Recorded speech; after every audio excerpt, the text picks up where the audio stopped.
doing tonight? Hey. Lady. I'm hanging out with the most beautiful girl in the world. Look at her. Oh. I swear she knows the intro song now because I will not see her the whole time we're behind stage. And like as soon as that song starts, she runs up and she's like, I'm going to be on camera. Jax is anyway, we have two very awesome guests with us today. We have Erica and Ryan McVeigh. They are the new owners of VivTech products. VivTech. Yes. Dude, and I will attest to them 100%. Their products are amazing. I've seen huge changes in my animals. But instead of me telling you about it, we're going to bring in the experts. Let's do it. Educate me. Yeah. Hey, guys. How's it going? Hey, what's up, man? How have you guys been? Good. I'm jealous of the puppy. Our puppies will, I'm sure, jump around. They usually wait till we're on a podcast, and then the 75-pound pit bull thinks she's a lap. Yeah. I love it. Yeah. Mine is right here. Come here. I don't remember. We were on some video, and she literally climbed into Erica's lap, turned around, and sat down. Yeah, like out of nowhere. And she's never done that before. She's like, we're like, yep, she's about that big, and ours is fawn colored too. So. Yep. This is 75 pounds of MAN right here. It's my best buddy. Oh my god! All right, so for people who don't know you guys, they should already love you because you're pit bull lovers. If they don't, fuck them. Tell them who you are and tell them what you do. Also, dachshund lovers. Yeah, I'm just some dude that likes to catch toads and tell other people about it. There you go. Shortest autobiography in the world. Yeah.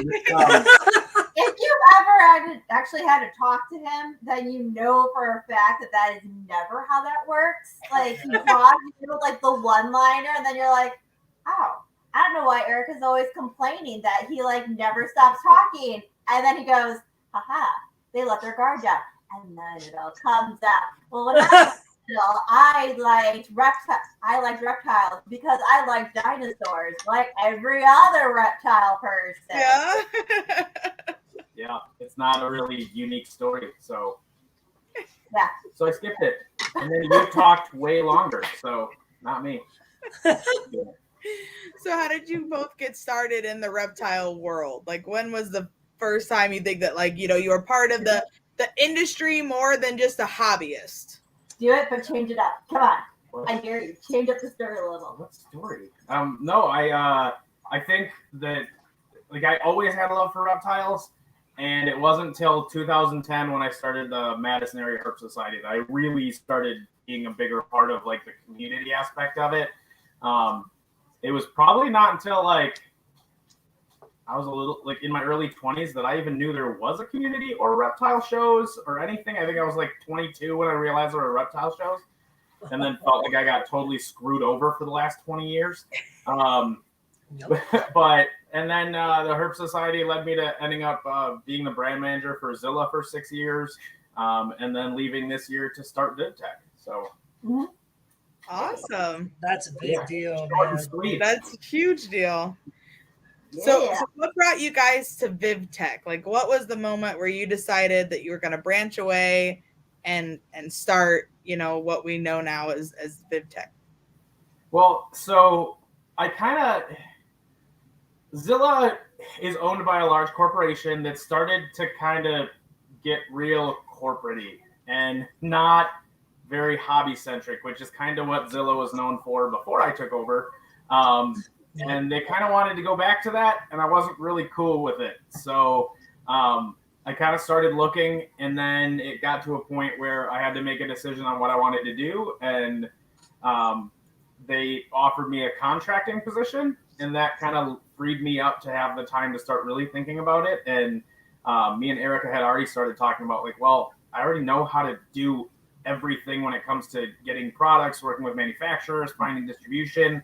I know all the weaknesses and strengths that are in the industry and kind of how to use them to our advantage. So why don't we just do it ourselves? And that's kind of what we did. And then I ripped the Band-Aid off and filled out the paperwork. And I was like, now you have no choice. Yeah. Yes. You're fucking committed. Yeah. It's your float, right? At this point, right? This year we launched it at the beginning of January. We actually started 5 companies. VivTech is only one of them. Wow. Here's my one ulcer. Here's my kid's ulcer.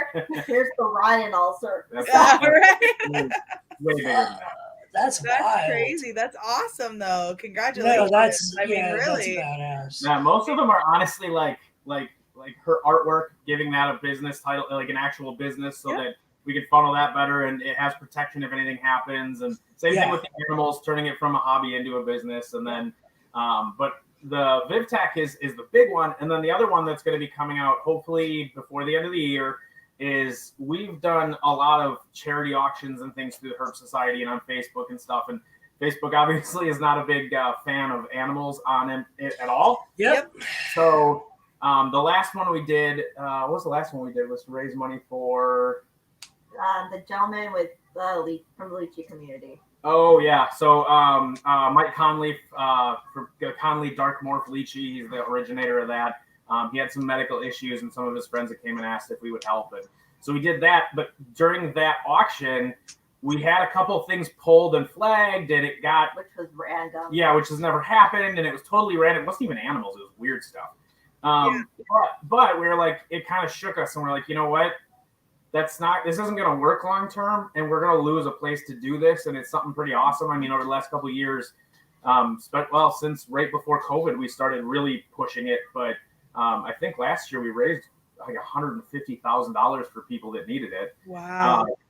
Dude, hell yeah, that's awesome. Yeah, so we want to lose that ability. So one of the things we're doing is working on how to do that outside of Facebook. So that's something that we've already kind of started, and being able to do those auctions on a website that would all be charity auctions that people can just start posting. Like there'll be a USARK one that's just always going, and people can drop in and donate whatever they want to it, and it'll run itself. It'll be a lot easier for everybody to do, and it can run as many charity auctions as we need to, and then it'll just be up to whoever's working with it to promote it and get the word out there.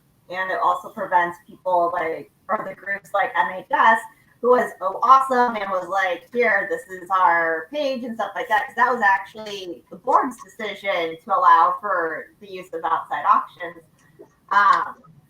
It allows for them to safeguard. It also does that always comes in threes, and she sounds like a mouse every time. I was so poised. I small but strong. Exactly. Dang it. It was like so poised what I was going to say, and then I sneezed, and I was like, and you lost it. No. Oh, cool points flying out the windows. No, that's. Or if I'm like yelling at him, and like it's like the one time like I've like got this, and I'm like, okay, I have like the legitimate things, like the reasons, and he's like, yeah, I'm listening, like this makes sense, blah blah blah. I'm like, oh yeah, we're like right on top of it.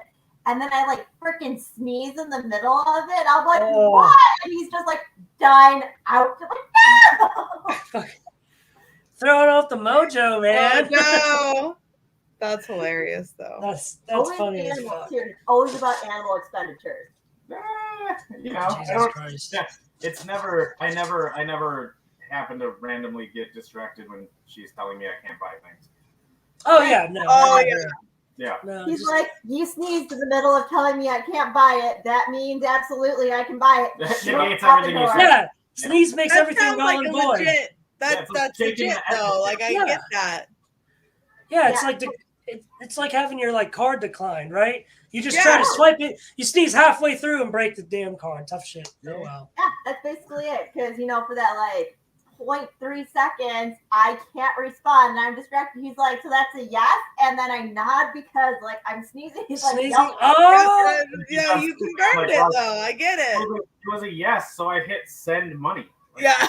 yeah, that makes sense, right? Right.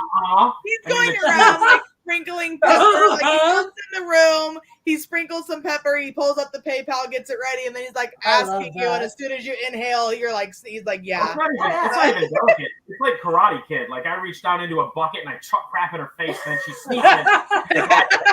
Yes, exactly. It's sabotage. Totally. So It's that's planned why our every daughter time. does it. That's it. Mhm. That exotic. That's gangster shit. Okay. So all right, VivTech, right? VivTech. I saw when you guys like started launching it and making videos. I started seeing you everywhere. You were marketing yourselves very well. I remember seeing videos of you holding a little reader under the bulb. I was like, yeah, that's. I sent that right to my girlfriend. She has a lot of big lizards, and you There you know, go. she's also a sneezer. So I'm going to adopt this manipulation Yeah. technique.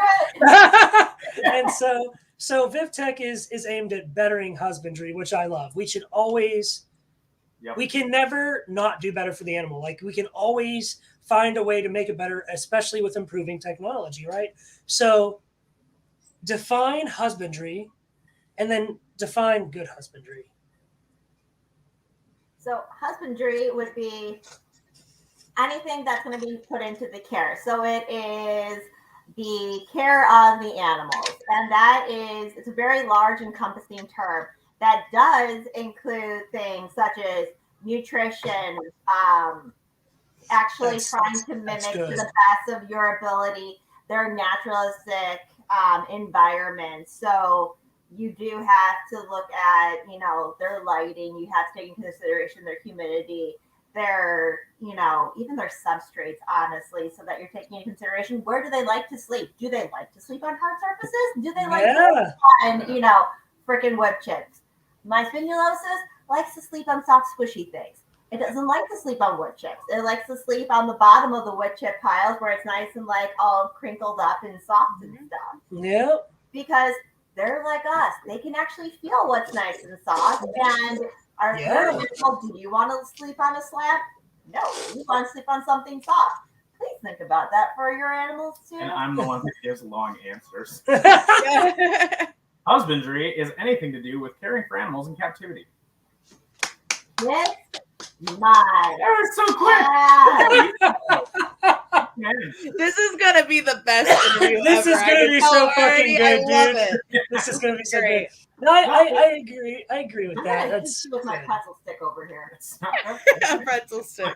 that's not that scary. It is No. insulting. No. But like it's I think friction burns. Have like salt on the wound. Be like, Oh, it does sting. Is that why you're using the pretzel Yeah. stick? Yeah, right. yeah. No, so okay. So then, what's good husbandry, or do you have So- something else? what I was saying too. I was just Yeah. She's like, Yeah, I was eventually she trying would have to- got there. I don't know how long your podcast is, but 2 hours I'm or longer if we yeah, can. If we by then she would have finished talking about husbandry. too. so high pitched. Was that an hachu or an I do? No, let's actually, for anybody that happens to make it to a show that we're at, probably starting in Anaheim, I think I'm gonna make a cutout of Erica with a button, and when you push it, it'll say her. It'll be her saying my name super high pitch.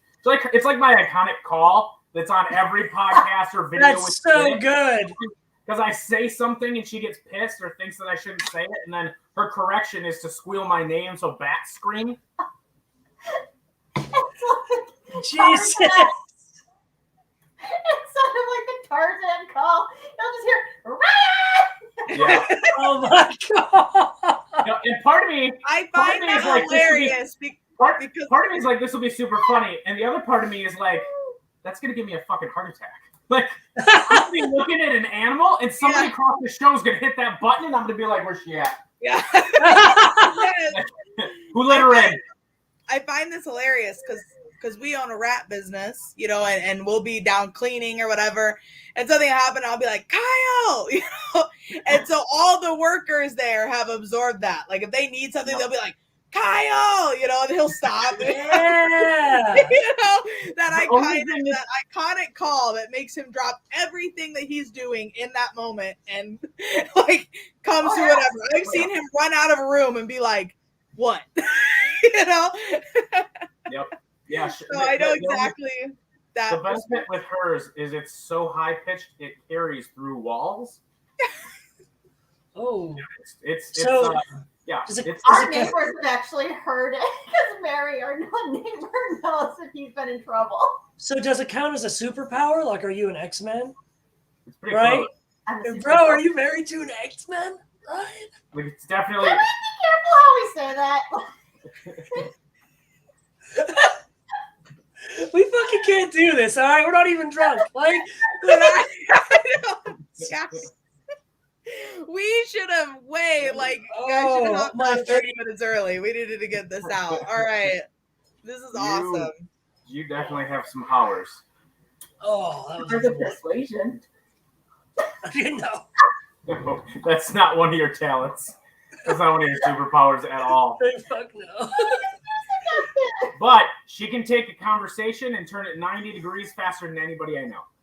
That's true. She'll just be 90? talking. She'll be like, yeah, we're talking about monitors right now, and we really like those lizards, and then peanut butter and jelly sandwiches. Yep. I can only do that with snakes. Like, if I could talk about anything and then I 90-degree angle it to snakes. Yeah. Immediately. Like, that's just, yeah. Or reptiles of some kind, yes. Yeah, yeah, Reptiles in South Park. That's all my references. Oh Yeah. my God.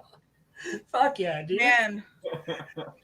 Okay, so wait, what's good husbandry?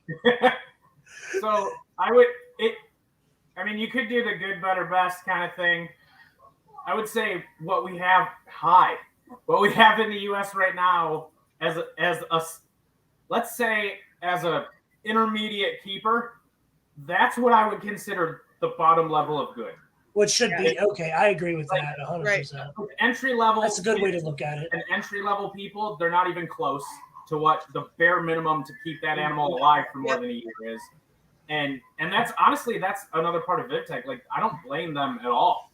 I blame every major reptile products company who half-asses it and then just throws out cheap crap to make a profit for major box stores. And I know that because I work for one and I know how they work. How is your answer any better than mine? I don't know because I don't know what your answer is. What are you talking about? But no, I want to get to a point where we're at best, and I want to see. Yep. I want to see the reptile hobby be the saltwater hobby, where you get a dude who spends ridiculous amount of money on an acrylic 500-gallon tank, spends $20,000 on it, and then puts a lionfish and a damsel in it.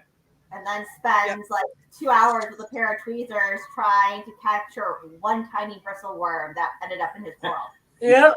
But like, that's what it should be. You are screaming. Sorry, I get loud whenever on this stuff. I don't know why. Do it, man. I'm super loud too. I actually have to put a muffler on my mic so that I don't sound like I'm screaming. So, yeah. So don't worry about it. But but like, everyone gets loud when they're talking about things that they're passionate and excited about. You know, it's why we have it.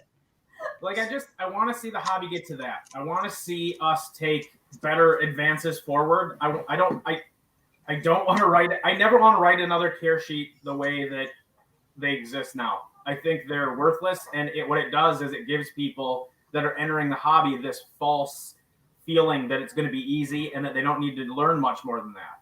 And that's what kills me. And I don't blame the people. Like I said, I don't blame the entry-level people. And I honestly think... Yeah, they have good intentions. Yeah, well, yeah. And the other thing, too, is like I went to the pet store today to pick up dog food. No clue what kind I was going to get. Honestly, I was looking at whatever's in clearance because our dogs eat so much. Even if it's going to be bad in 3 days, we'll go through it. And I still got the wrong stuff. Yeah, I know. But you can walk down the dog food aisle, you pick up a bag of dog food. You know you want grain-free and you want... chicken or lamb, you don't want whatever. You know what you kind of want? What are the buzzwords you want or what your dog likes? I'm so glad you said that, Erica, because I'm not going to have this discussion, but I work in vet med, I know dog nutrition. This is that example. I'm like, you don't want it. How about just like, organic? Organic, and you want turkey, and that's what you know you want. So you go to the store and you look through and you pick whatever is going to be cheapest or has whatever package you think is good. But you don't go through and like take a course on dog nutrition to go pick out your dog food bag. I know, yeah, some of you do. Yeah, I get it. I'm just saying the average mom with their kid, an average family, assumes that the people that develop that food have nutritionists and know what they're doing. That same mentality going in to get your dog food or cat litter or crickets or whatever, that same mentality of you go in, you get what you need, you have all the information you need, you leave. Rabbits, birds, kits for guinea pigs, reptiles, it's all the same. Fish, you get a kit. It's made by a company that's makes their money and their living off of making reptile products. So you assume that they have somebody there that knows what they're doing. You have no clue, and you buy this kit that somebody tells you need, and that everything you need is in here, and here's a pamphlet of any more information you need. And you just trust them. Yeah, when they leave, they feel like they have all the information they need. They don't feel that they don't know something until things start going wrong, and then they realize that they have no clue what they're doing. Well, you don't know what you don't know. Right, and that's exactly. And I feel like that's an awesome point too, where we were just talking about like grain free and stuff. The reason we've done our research is because we've seen this in other industries, that the industries don't know what they're doing, right? So we assume that all industries don't know, but until you have that realization, Yep. you just keep going with, oh, you know, or I love the one with like, well, I've been keeping my, you know, bearded dragon this way for 4 years, or I've been feeding my dog this food for 10 years. Okay, it doesn't mean it's a good food. It doesn't mean the way you're keeping animals correct. You know? Well, It's like the, what was it, Old Roy argument. Well, I fed my dog those for 30. That's great. You've had 3 dogs on it for, you know, this entire time. But like, were they actually in good health? Or for those like 10 years apiece, were they not in the best condition? Or my favorite is their, you know, severe obesity in dogs. You see all the time. They're like, they're hungry though. Like they're stealing food off the counters. They're dying. They're they act like they're starving constantly. It's like, because you're just giving them empty food. Like they are putting on weight because it's fat, but there is no energy. There's no protein. There's nothing There's that no they nutrition. can do. So exactly. There's no nutrition. So they do feel like they're starving.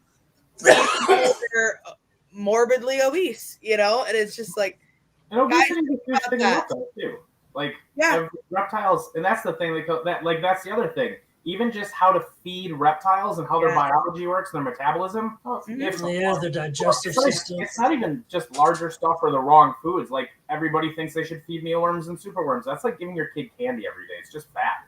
It's like like there's protein and stuff in it. There's other nutrients in it, but the calcium phosphorus ratio is backwards, which is bad, and it's super fatty. So. And the animal doesn't have to do anything. They walk over to a bowl and they eat them. They don't have to work for it anymore. You know, and then you get people who are like, well, you know, you feed your dog once or twice a day, depending on who you are or whatever. You have a schedule. So, like, when people ask me, like, how often do you feed your lizards? And I'm like, well, when they look hungry. That's it. It's totally random. That's a good way to do it, Well, like, we have spinulosis. They always they tell us when they're hungry. They scratch the glass until I want to pull my eyes out. Yeah, I'm looking at spinulosis, Yeah, but, like, even the snakes, we don't need our snakes. Most of them are from Indonesia, and a lot of those snake species eat once a month.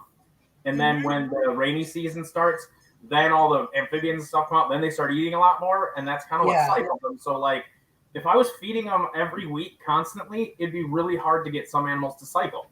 And then other species aren't meant to be like that. They're not meant to eat that, or they're not meant to eat rodents. Like black-headed pythons are massively obese in captivity all the time. Oh God, yeah, they're huge snake and lizard eaters. They don't eat rodents, so we're feeding them super fatty rodents.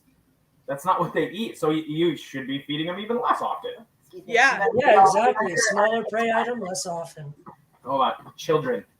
Yeah. But you know, like, and here, like, Liz, here's something fun for you. So. You guys breed rodents, so I'll have this like awakening moment, and I'll throw it at you guys and let you not sleep for a while and think about it. So just out of curiosity, which food do you feed? I feed Kent. Okay, that's what I said when I had rodents. Yeah, I feed pig pellets, or I feed cow pellets now. But like Kent, and then we do a scratch grain too, so it's a mix of like oats, black oil sunflower seeds, and scratch grains, which is Timothy hay. I do. Brandon only breeds ASFs too. Yeah, I only breed African softers. I don't breed lab mice, Norwegian rats, none of that. It's just ASFs. But one of the things I was telling somebody is, I'm like, if you think about, you look at the way that, and I've seen pictures of how like your guys, you know, your facility at least. Yeah. And like we as a hobby stole how to take care of rodents from labs and copied exactly what they did, including we're feeding a lot of the same stuff. Yeah. However, you're right. like we copied it almost exactly. Like a lot of people are even using like tech, Harlan Tech Lab, pellets and stuff. That's literally what they use in the labs. Yep. So, but if you think about it, they're not producing those rodents as a nutritional source for pets. Yep. They're breeding them to breed them, to make a lot more rodents that are all genetically the same, that are as close together, equal as possible for studies and things like that. And then we even get into, a lot of the frozen rodent dealers do get a lot of the like excess stock from labs, so animals that weren't tested on or whatever, right. Nothing different, but none of the nutrition they've been given their entire life is made based on what the animals actually eat. So you can see it in crickets. If you take a look at wild insects and what their nutritional values are, especially for like vitamins and trace minerals, like vitamin A is a massive one. I mean, you're looking at like maybe 5% of the value of a wild cricket in a captive one. So they're growing their whole, especially from a lot of places, they're growing their whole life on potatoes and carrots and whatever they feed them. Yeah. And it's made as like a quick growth gut load, but it's not meant to nutritionally build that animal into a feeder. And that's something that I'm curious about with rodents too. And if at some point, I'd like to see somebody make make pellets for rats that are going to be fed to snakes, or monitored or things like that. So, like starting to build, because a lot of those nutritional pieces that those animals would be missing based on compared to wild animals, a lot of it is like vitamins and minerals and things like that, and it's built up over their life from eating so many different nutritional sources and getting all of that. But then when you feed one thing, even if it's a healthy food, you're never going to get to that nutritional value. And I think that's something that we as a hobby need to start looking at. And that's where like the VivTech stuff started coming from, was like, how can there's so much stuff that we do that just is normal now. But we've never really went back and re-looked at, is this really how we should have done it? Yep. And I think that like we're well past that time where it's like, okay, let's take a look at what's out there. And especially like VivTech's technology and different things that were weaknesses. Like we're going to come out with a lot of stuff that's totally random, and some of it doesn't go with other stuff. Like we're not building kits. We're going to start picking random pieces where I know there's massive weakness in the hobby and in the industry. And then we're going to find something to fill that weakness. And then we're going to find something to fill weakness over here. That's like, we launched UV bulbs, and then we launched LEDs, and then we launched snake bags. Oh yeah, the snake bags were tits. I love it though. But that was a thing where I'm like, I'm sick of using these crappy bags. I'm sick of pillowcases. I love what Garrett Hartle does with the marketing of the box you get. Like that's thinking ahead to like, what's your customer's experience? Yeah, and 30-55 thing. Oh, right. But like that's just a different way to think about it. And then what if that box got stuck somewhere and somebody had to open it for some reason, and they open up a pillowcase covered in crap that has Cobra written on it and scratched out. Oh yeah. Or they open up like what Garrett has, and there's a concealed little animal and everything's all nice, and like that gives the hobby a different feeling, and it gives your customer a different feeling. And then there's so much more with like just even access and security that we can do with this stuff. Yes. It doesn't take much more. It just takes people to want to care a little more. But going back to really quick on the nutrition side, one of the big things to think about is for some of these seasonality and seasonal animals, especially for like the Indonesian species and things like that, there are differences in the hormonal levels in a lot of those prey species. So like metal wolves in North America, for instance, depending on what they are eating during the time of year is really going to change what hormones are actually producing. And it triggers their hormonal responses for like breeding and things of that nature, which when it's ingested by their, predators, that actually changes the response in their system as well. So those are things that we want to really look at and mimic as well. It's like, okay, like how best, there's the dog. That's Moose. Love it. Like how do we mimic some of that as well and make it so that we can successfully breed it? So is there a way that we can do, or somebody can do? It doesn't have to be us. For the love of God, somebody else. It'd be really great if it's not us. Yeah. Yeah. Yeah. I love it.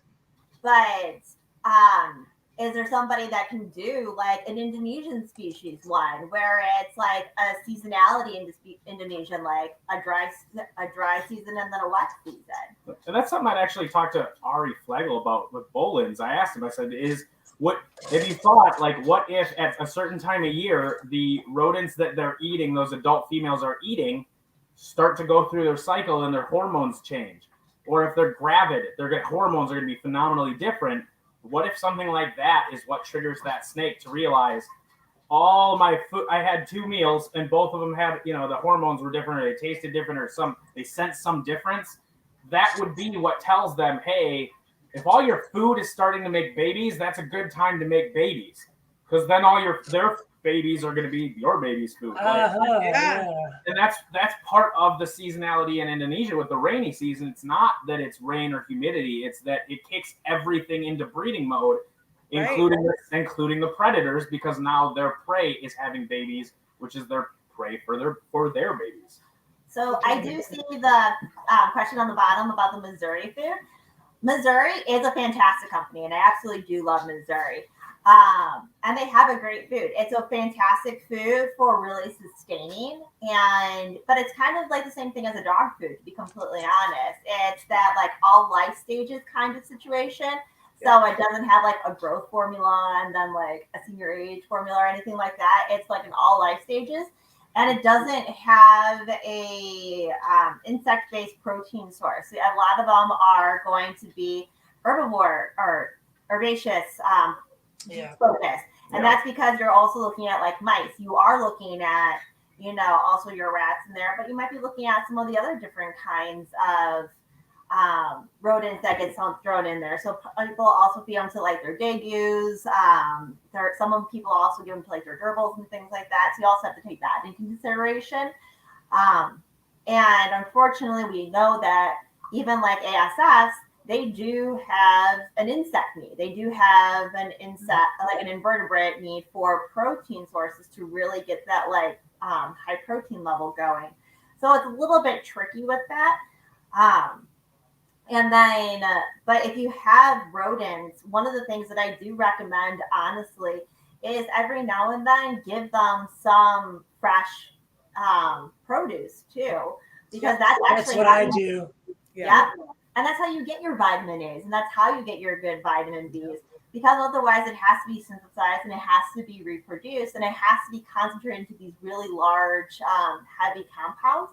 And yes, it might say like 99 or 999%, but you're not guaranteed to be getting all of that much. And how much of that is actually bioavailable, especially given that vitamin A, you really can't get a really good active form of vitamin A necessarily unless it's like off of the living plant. So like that's a little bit, difficult to work with. And then like vitamin D3, you can't absorb that necessarily without,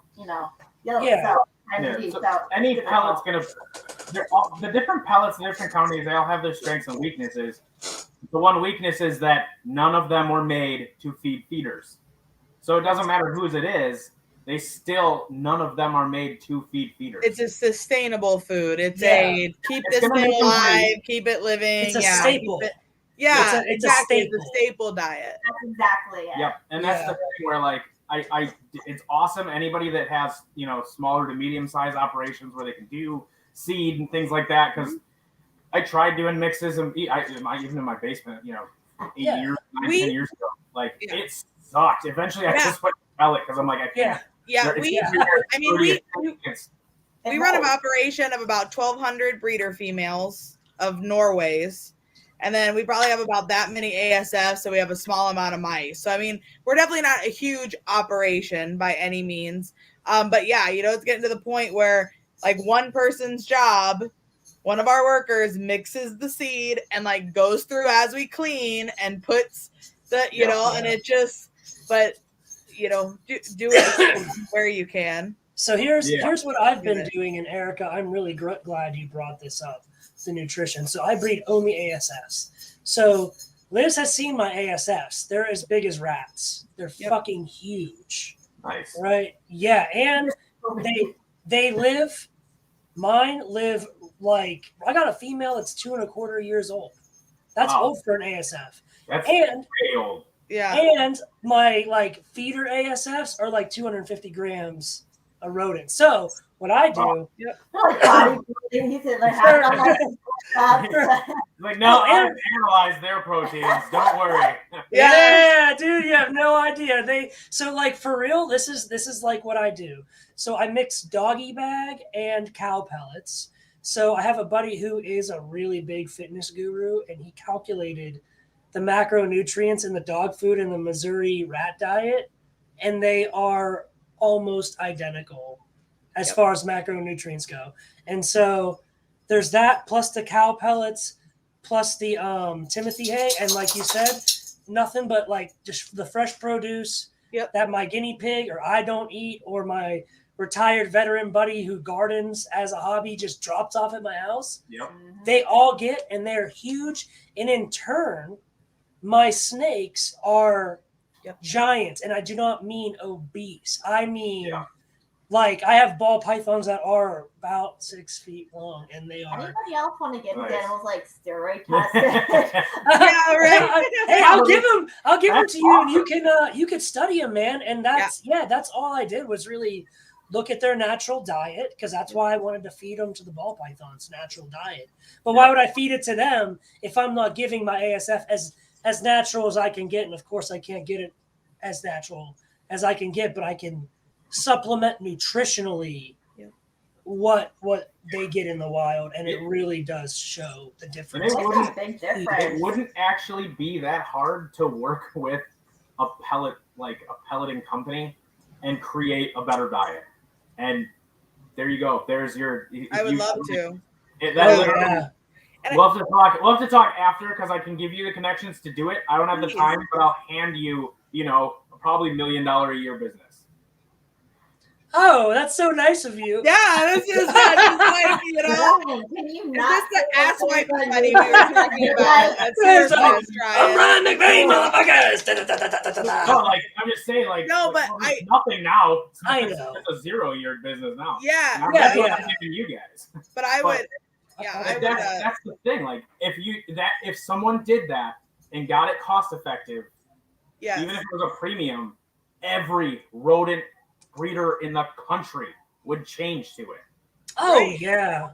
I totally agree, and I think that's an excellent point. And I mean, people preach about gut loading insects. Like, why have we never talked about gut loading rodents? And it also makes you essentially, right? And it also makes you wonder, like, if we're feeding our rodents less fat for just staple and standardization, are we going to see less issues with fatty liver disease and other issues that we see in a lot of reptiles, which of course you would, right? But no, that's very interesting. And Brandon and I have had this conversation about the ASFs many times. I feed many times. I feed my ball pythons mainly ASFs as well. I've just noticed so many differences. They grow. I don't want to say they grow quicker, because everyone feels like you're force feeding, but they really do. They grow more. They grow more symmetrically. They don't go fat, long, right? I have a girl that's a year old that's the size of an adult. Yes. On rats. They grow quicker, they gain weight quicker, but they do it symmetrically. They go from, I feel like so many times we look at young ball pythons, they go fat and then long, and then fat and then long, like as they grow, instead of just growing with their weight almost, right? And so, and I think it's bad for us to weight cycle. Why wouldn't it be bad for a reptile to technically weight cycle, right? It's worse for a reptile because they store the fat on their organs, whereas we store the fat outside of our organs. So it's even worse for them. Yep. So we started doing ASS. And another thing I've noticed is color. I mean, guys, ball python people, we preach about, we want it to look good when it gets to be an adult. So bright. They're they're just brighter, cleaner all over, and it's because they're able to digest and process a more natural diet. They have the enzymes in their stomachs to digest those specific, proteins and enzymes in the rat itself. So, but that's an excellent point. I mean, I don't think I've ever heard of gut loading rodents, essentially, right? You know, you just don't hear of it. It makes sense. It does. And it's not even really gut loading, like Right. But like, I mean, Well, over gut time. loading is like you literally fill their GI tract with fresh nutrients. Right. Yeah. Yes. But growing your feeder is what we mean. Yeah. Yes. Exactly. But there are people who also have been experimenting with using like hemp oil too, and some of their like free or some of the feeders and stuff like that too. I don't know how well it works. Yeah. So I'd be curious, but it's kind of put some of those essential fatty acids, like some of the essentials, back into their system. And then like fish oils, like especially for the essential fatty acids and stuff like that. Yeah. You know, and I think that's a great idea, and I think it's an overlooked idea, to be completely honest, but also just experimenting with some like alternative protein sources too. Mm-hmm. One of the things that is a really big one for gut loading, actually true blue gut loading, when it comes to insects, is you can't just throw in like a piece of kale or lettuce from like romaine and be like, gut loaded. Like, that is not how it works. Yes. Yes. Loading. No. And you can't just throw in a sweet potato and be like, it's gut loaded. Like, like, it has to be like a death row like meal to gut load properly. Like, you're talking about like shredding it, pulverizing, like, you know, carrots and I know that's probably not politically correct. I'm sorry. But like, you know, carrots or your sweet potatoes and your different like dark greens and stuff like that, and really making it easily accessible with some of the vitamins and nutrients that they can actually then eat for at least 24 to 48 hours beforehand. And let it get through the system. Yeah. Exactly. And you don't know if all the crickets or roaches are going to eat them, to be honest. Like, that's if true. you just put them in, they might not eat it. They might go 24 hours without eating it. You know, you have to make sure that you're giving them that chance, and then you're also letting them hydrate, because like leopard geckos, that's a huge source of hydration for them. You have to let them rehydrate as well. So these are things to kind of consider for best practices with your animals. As you can tell, we're trying to signal to our children every couple of seconds. It's just one of them. It's just one of them that can't not ask questions right now. Yeah. It's not a big deal. You guys are all good. It's all right. If you need to go, you need to go shake them. We're good. I might feel like shove one in the closet. Yeah, there you go. It's got ventilation. 3 things that you would recommend on top of the Missouri for rats, because he's in California, so he's feeding rats. Oh, I was gonna say what Brandon was recommending is actually absolutely like fantastic. Rotate veggies and seed mixes and things like that. Yeah, black sunflower seeds are good. I got my ASFs. Like, I've line bred mine to be very, very friendly. I got them and they were biting my fingers off, but I used Cheerios and Honey Nut Cheerios as a reward system. Nice. And it took me like 5 years, almost 6 years. And now I can just take my hand and put it like in a pile of babies with a mom. And it's just, they're so great and they're so big. But something else that I think people don't think about is, you know, Liz, you talked about the digestive enzymes in the snake's gut that particularly breaks down the nutritions, right? What about the rodent's digestional tract? Because they have the digestional tract of a frugivore, which is weak stomach acid, long gut, right? And they eat a lot of nuts and shit. And it's like, why aren't you going to feed that natural to feed your animal natural? Yep. I don't know. It's just a common sense thing to me, man. Yeah, but even then, the natural diet of a rat in Norway, not healthy. No. Like, go to New York and dive in a dumpster. Like, that's your natural. Your rats are like chihuahuas, dude, in New York. But just saying, like, thinking outside of that, and then thinking like about feeders in a different way, like that is, I think, going to be a big part. That's nutrition is the next, behind lighting, in my opinion, Yes. nutrition is the next Good. biggest weakness in the hobby. So I agree. I agree, and that's Actually, that they're probably hand in hand because those two are hand they're in pretty hand. tied Yes. together. You can have the best nutrition in the entire world, but if You you don't have have like Yep. fighting that does not allow for Yeah. one needs the other. pre-vitamin D to actually do that like full turnaround into vitamin D to get into that liver, it doesn't matter. Like you need it to be able to circulate through the body. So without that, doesn't matter. Great, you have wonderful nutrition. Your body can't do anything with it. Yes. And same thing with great UVB. You can have the VivTech bulbs, rock it. You're gonna have really strong bones and an animal that is super skinny if you're not actually giving it that any nutrition that's worth it. Right. 100%. So And that, like, all that nutritional stuff. I mean, the nutrition, the lighting. The other thing we talk about a lot You're is gonna have heartburn from this.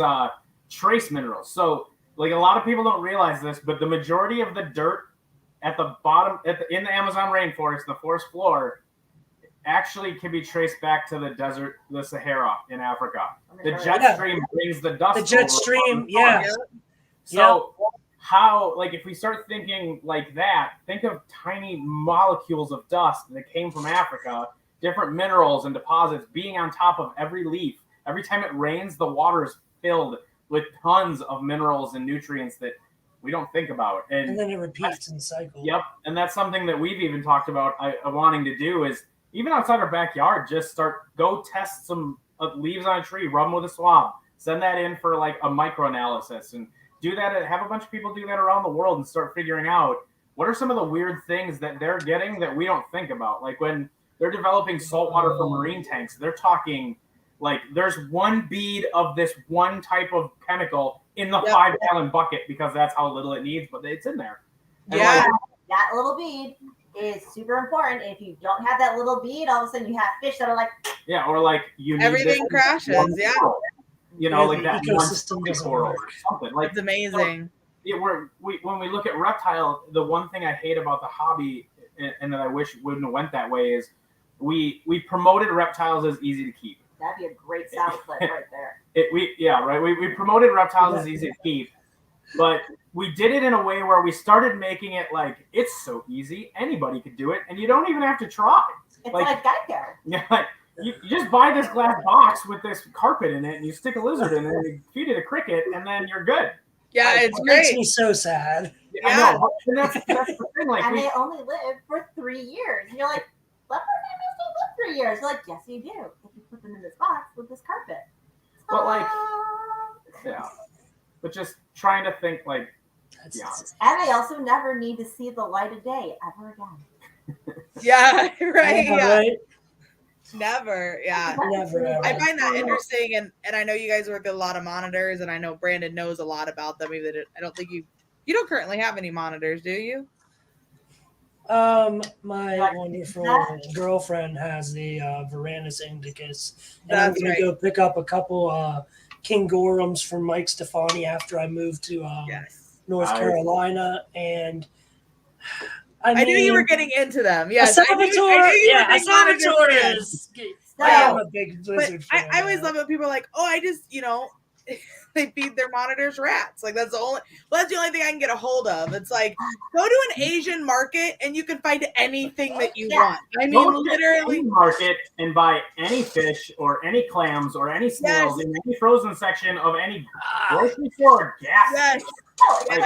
No, don't do a gas station. We don't want to have that is still better than we feed around. Right. Yeah. And it's just like you said, there's so little effort that is put forth by keepers because they think that is okay. I'm like, okay, I'm going to feed you McDonald's every day, every meal for your entire life. You will, and not even a variety off the menu. Like all you can have is the cheeseburger. Like that is it. Not a big double, not just the, just the one thing. And it just blows my mind, that people think, we just recently inherited a 3-toed box turtle. And again, you don't know what you don't know, but her whole life. Well, first of all, she was given to us by a vet as a Russian tortoise. Well, given to the previous owner. And so she had no water, like at all. He told them that she didn't need a water dish. If she has one, she'll just poop in it. So don't worry about it. So had no water dish. And the only thing she will eat is what this person was told is raw chicken. Oh. And then the only other thing she got was like the turtle pellets, like the tortoise, red, blue, purple, yellow, green, like brightly colored. Yep. Which I dumped in the trash. The second we got the turtle that was a tortoise, and no UVB. Ceramic heat emitter was the only thing she'd ever had, and she had like a turtle calcium, like the dissolvable calcium. Oh, Just sitting in the cage because the vet told the lady we got it from that it would eat at it. If it needed calcium, it would eat at the block. That kills me because, like, yes, well, yeah. So even with vets, like, that's the one thing that kills me with vets, and it's not all vets. Like, no, right at all. I'm not gonna say anything. I love the veterinarians we work with. Anybody who is a part of the Association of Reptile and Amphibian Veterinarians, go to those people, like people who actually want to learn. No, but my biggest pet peeve in life, period, doesn't matter who you are, is not being able to say, I don't know, let me get back to you, or direct you to somebody who can answer that for you. Yeah, I feel that. Yeah, when anyone who's a doctor doing, I was gonna say, I feel that with human doctors too. Yeah. You know, they'll never have admit an they don't know. MD, And if you find a good doctor that says, I don't know, let me get back to you, like hold on to that doctor with like all your freaking life. 2.5 hours to my doctor because I don't want to give her up. Yeah, exactly. Yes. And so anyway, we ended up getting her. She was completely brown, no coloration, like nothing. This thing looked like crap. And we know for a fact that she's at least 40 years old. Like we know that she's been in captivity for at least that long. We started feeding her fruits and vegetables, which, oh my gosh, she eats them when she's provided with the correct heat and UVB light. Crazy. Yeah. And we gave her a water feature, not a deep one, right? But like a few inches of water, and she is completely turned around. She's out basking. She's active. She digs. She's, all this fun stuff. And she turtles. She does turtle stuff. Yeah, she does turtle things. It's crazy. Exactly. Yeah. She doesn't just stay in her little cardboard box hide all day. That's what she's been doing for the past 10, 12 years. Not no more. Yeah, she just doesn't do anything. And so no, she's been great. That's kind of when I reached out to you guys, because I ended up getting a VivTech bulb for her. I saw them at the Schaumburg show, and I'm like, I need a UVB bulb. Let's try this out. And I mean, within 2 to 3 weeks, natural behaviors, better eating habits, brighter coloration. She started to shed, full. The word is slipping my mind, but you know what I'm talking. Thank you. Yes. The scoots. Yeah. The scoots. Yeah, they weren't like peeling off in like little pieces, right? They were actually coming off as full scoops. And I was just like, that's it. Like, and obviously there's other factors into that, but to see her out actually basking and the coloration and all this stuff, guys, a lot of it starts with lighting. Just like Erica was saying, if you don't have the nutrition, I mean, you could have everything else right, but if the body cannot process what you're giving it, you need both. Yep. That's nothing you can do with it. That's why I love when people are like, hey, my animal doesn't need UV. It's nocturnal. And I'm like, well, or like people, want to create a natural environment. Like I find people will build these like ridiculous environment for their animal, all planted, naturalistic, bioactive, whatever. And I'm like, you got any UV on it? And they're like, nah, it doesn't need UV. I'm like, so you wanted to build a natural habitat, but you left the sun out. Yeah. That's sort of a big part of how I love it. It's a big part of the outdoors. It's literally like 50% of everything. Yeah. Like if you don't have this up here, nothing down here will work. This is 50% of your success. Yes. Yeah. Absolutely. One of the things and I've heard Ryan actually talk about this at shows, and I've always marveled at his patience with this, is he'll talk to them about the sun, and usually he goes, "You left out the sun," and then like he'll pull himself back, and he goes, "But you included all of the heat from the sun, but no way for them to escape the heat from the sun or to tell where that sun is." And they're like, "Well, yeah." He goes, "Okay," and then You're good. well, our moon just came out. Yeah. And then, they're like, "Well, yeah, because they can see heat." And he's like, "Okay, can turtles see heat?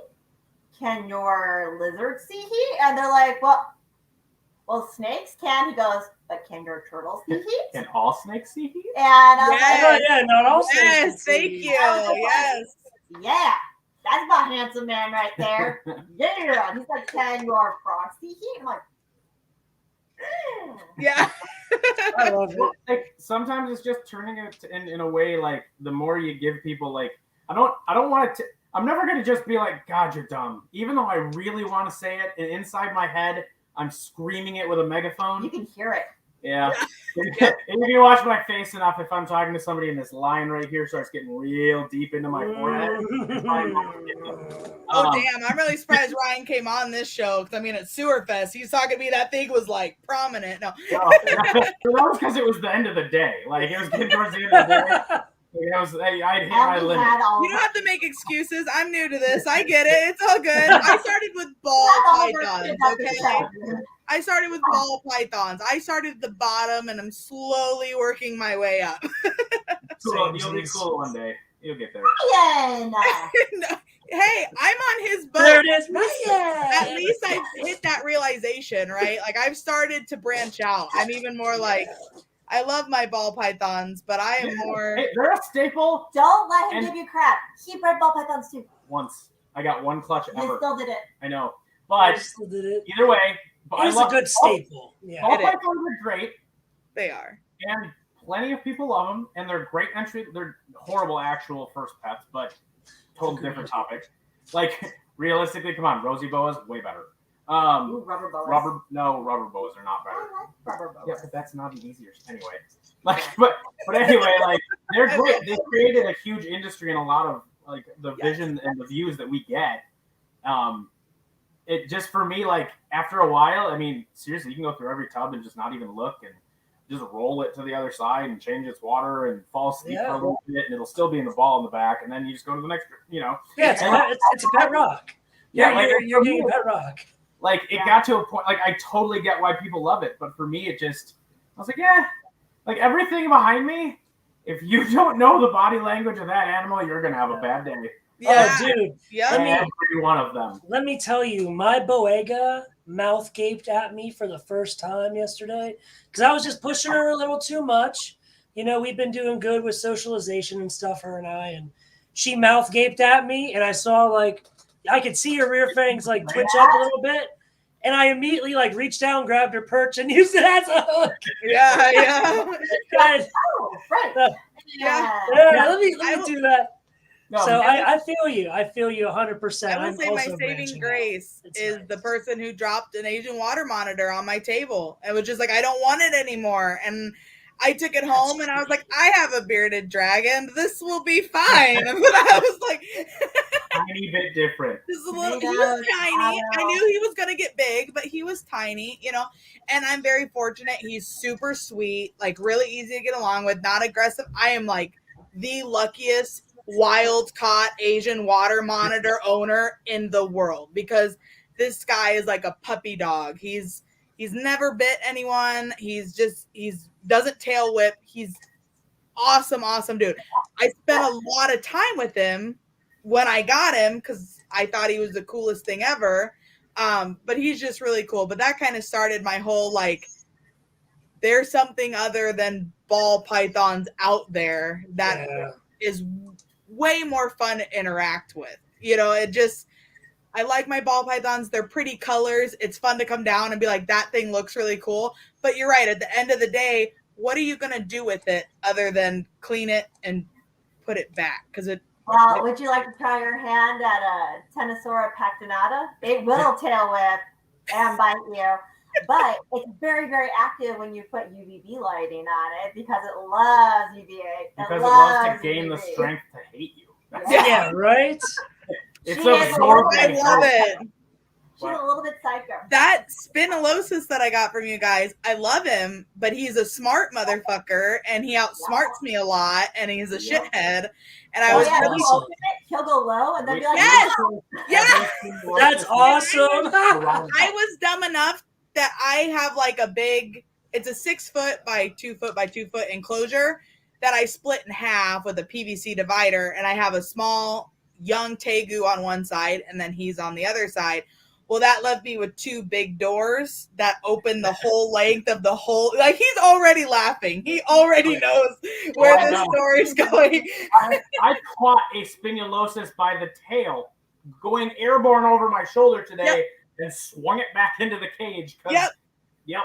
Okay, I'm glad to know that. Fuck because yeah. No, hey, I grabbed him by the tail for the first time the other day, and I kind of felt bad because I grabbed it by the tail, and I was just like, otherwise this dude is gone. And I mean, we have a secure room, so I'm very fortunate that like he can't get out at least of the room that he's in. Sucks catching him. Like, yeah, but it's still freaking sucks. I was like, had my arm in there and I'm like holding the bottom of the door, right, so that it's flush, and I got like a fish on the end of my tongs, and he's been eating off the tongs sparsely, but he's doing all right. And I'm like holding it right here, my hand's right here, so it's pushed against, but there's like a gap where my fingers aren't. And he comes up, he's looking at the fish. All of a sudden he looks at me, and that fucker fit through that hole where it was just like, whoosh, gone. I was like, you were totally had me fooled. He's looking at the fish going like that. He literally just took one look at me and went whoop right through that hole. I was like, you little shit. That's badass stuff. Throughout COVID, they got to realize that the monitors are in the back room where our offices were. Yeah. And they scratch on the glass of the. He does that. Yep, he still does that. Mm-hmm. Yep. So they learned that it would annoy me to the point that I would just thaw out like 2 pounds of rodent or fish or something, feed them until they were so bloated they could barely move, because I knew they would bask and shut up for like 2 days. Yep. And 2 days later, and they trained me, and now they do it all the time. Yeah, and now I have one. So thank you for that. Because I'll be sitting there trying to do my stuff, and I look over, and it's like, the best part is all the ones taught him, not me. Exactly. To me, like I'll sit in here, and they don't do it to me. Because they know that I bring food and get annoyed. No, you are the bringer of food. Yes. See, I bring food when they do that. Yeah, I don't do it unless they're quiet.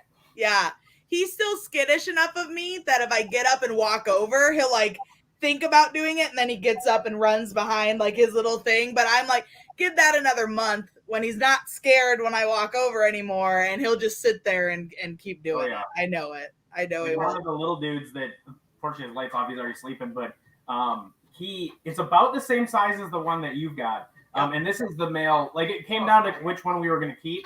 And this one we kept because I've been working with him for at least 1.5 years. Yeah. And he'll actually follow food up my arm and eat and let me like touch him. But like that's taken 1.5 years of tongue feeding. Yes. Consistent training and like. And we're at the point where yesterday I was able to fully open the door, take his water bowl out, clean it, and fill it up without him having a spaz attack. And I was like, this is like a monumental moment of the relationship right now.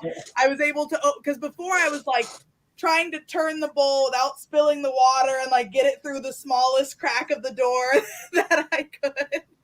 Because every time he heard the latch, he was like just waiting for me to barely open that door. I'm like, it can't be that horrible in here. You've got so much shit to do and places to dig and stuff. It can't be that bad. No, they're spazzy. And just remember that as you're doing that, it looks like it's accepting you, and it looks like you're bonding. Yes, but you're not. No, it's actually just watching. Remember Velociraptors? Yes, little girl. Oh yes, our childhood, where we learned that not all things are as they seem. legitimately, Oh, yeah. Jurassic Park trained us for this kind of crap. Yes. Yeah. That's No, so yeah, badass. I'm not like he's loving me. I'm just more like I'm at least not scaring him so much to death that he's wigging out, you know? Yeah, dude. We have 3-year captive pair right here. That's the one that I had to grab by the tail over my shoulder. Yeah. Like, Is that the one that terrorized the kids' room? it took off through the house, got in the kids' room. That was way more fun. Oh yeah, because I closed the door and I'm like, it's me and you. Oh, shit. Yeah, carpet on the ground. Like, it was nice out here because it's all laminate, so they were just spinning their wheels. Then they Oh, get yeah. carpet Yeah. way faster with carpet. And, Yeah, I have epoxy floor in my reptile, my snake room, which is where he was at for the first few days while we were getting everything going. And Don't move them. it's that flaky texture stuff. Well, not only that, I have these lovely racks. He would like jump on the front and be like, Climb up the rack. Under your heat tape, sweet. Yep, and then he'd go, That's so he'd cool. go like in between the tubs, right? So I'm like pulling out snakes, like trying to grab him, and then I've got like 10 tubs. Thank God, ball pythons, because I've got like 10 tubs of snakes, Going nowhere. 10 tubs of snakes stacked, and they're just sitting there while this monitor is like running around the room. The last spinulosus that got out got under this wall. By the way, these are made by Leland Ward from DW DW Geckos. Geckos. Absolutely fantastic. But we lifted it off the ground, maybe like an inch, not even. Yeah, using 2x4s because the entire wall had to get lifted up. Yeah, That's because we fucking wanted insane. to, Yeah. but we needed to keep it lifted off the ground because of the heat tape, and then also because of our cement slab. Yeah. So Okay, we yeah. lifted it off the ground. Well, that monitor lizard was like, "Oh, I I could got use that. Yeah, yep. They That can make fucking themselves sucks. so flat. It's Yeah. ridiculous. I mean, they're not necessarily large monitor to begin with, but I mean, I'm not kidding you. He squeezed through a hole like this big and my hand. Like I saw him dive and like tried to catch him and he was just gone. They're just about, if their skull can get through, they pretty much can get the rest of their body through. I swear to God, That's fucking nuts, dude. Yeah, it's ridiculous. Yeah. But like a lot of the monitors, especially like King Gorum by and the way, stuff like everybody that, should get them because they're amazing. everybody should have monitors. Yes. But like No, spinulosus. spinulosus. But the King Gorum, those are legit crevice dwellers. They live in tiny little crevices and rocks. And you know what's really cool? You know why they have such a long tail? Oh, come on. I told you this fact. Please. Go for it. So this is my favorite fact that I found out. I was so excited to tell him. The reason they have the super long tail, because it's like as long as they are, is when they're way longer than they are. Is because when they're in the crevice, they actually take their tail and they put it into the crevice and then they flick it out this way to flick out the insects that are in there and then flick the insects towards their mouth. So That's awesome. So the tail is a nunchucks they use to eat. Yeah. Like- Or they'll like and then curl it around to their head and then just keep curling it around them and corral the food into their mouth. That's It's like amazing. Mike has mentioned that he's seen his Mertens do that with the fish on. He has like a That's shallow shelf in his pond, right? That's only a few inches deep, and they'll sit, and then that's why he said he can't keep Danios because they are surface, right? They swim on the surface, and they'll take their tail and corral the fish on up to that 2-inch ledge, and then they just pretty much corral them, and they'll sit there and pick off the fish. Yeah. Oh, you want to hear something completely screwed up? Our morning geckos do the exact same thing to our tiny little guppies. Yeah, I built a paludarium for the morning geckos. Legitimately, they ate all of our guppies. They eat the fish. Don't give us that look. No, We're not like- bullshitting you. I know, I believe you. I'm just in awe. I've never heard That's of amazing. I threw some guppies in there just to like cycle the tank. He thought I was lying. Yeah, and then No, it just blew my mind. I've never heard of that shit before. No, like, right. these are the only guppies in the world that suck at breeding. Like, there's never been any babies. I found out it's because they're all eating them. All the morning geckos eat the babies and then ate any of the smaller ones. And like, I didn't think it was them eating them. I'm like, that's stupid. They're just dying, like, dissolving into the rocks. Right, yeah. So I went and decided to get fancy. Got a bunch of little chili rasboras, which are gorgeous neon orange little tiny fish. Yes. Threw them in there, and they were all gone the next day. All of them. Because that looks And they're like $5 each, so I was super pissed. Yeah, someone got an expensive meal. Yeah. That is awesome. I'm like, this is the dumbest decision you have ever made in your entire life. He's like, why? I'm like, because this is like $30 or $40 worth of fish that you literally are just going to feed to the morning geckos. He's like, they're not going to eat those. No, they're not they going to eat it. overnight. He's like, they don't eat them, Erica. And I'm like, okay. Yeah. And guess what? All of them were gone. Since then, we caught them hunting them, which was still super cool. I was gonna say that's pretty badass, man. If you They're want, like if you hunting want to keep them alive, you should get like some frog bit or something. did that. Really?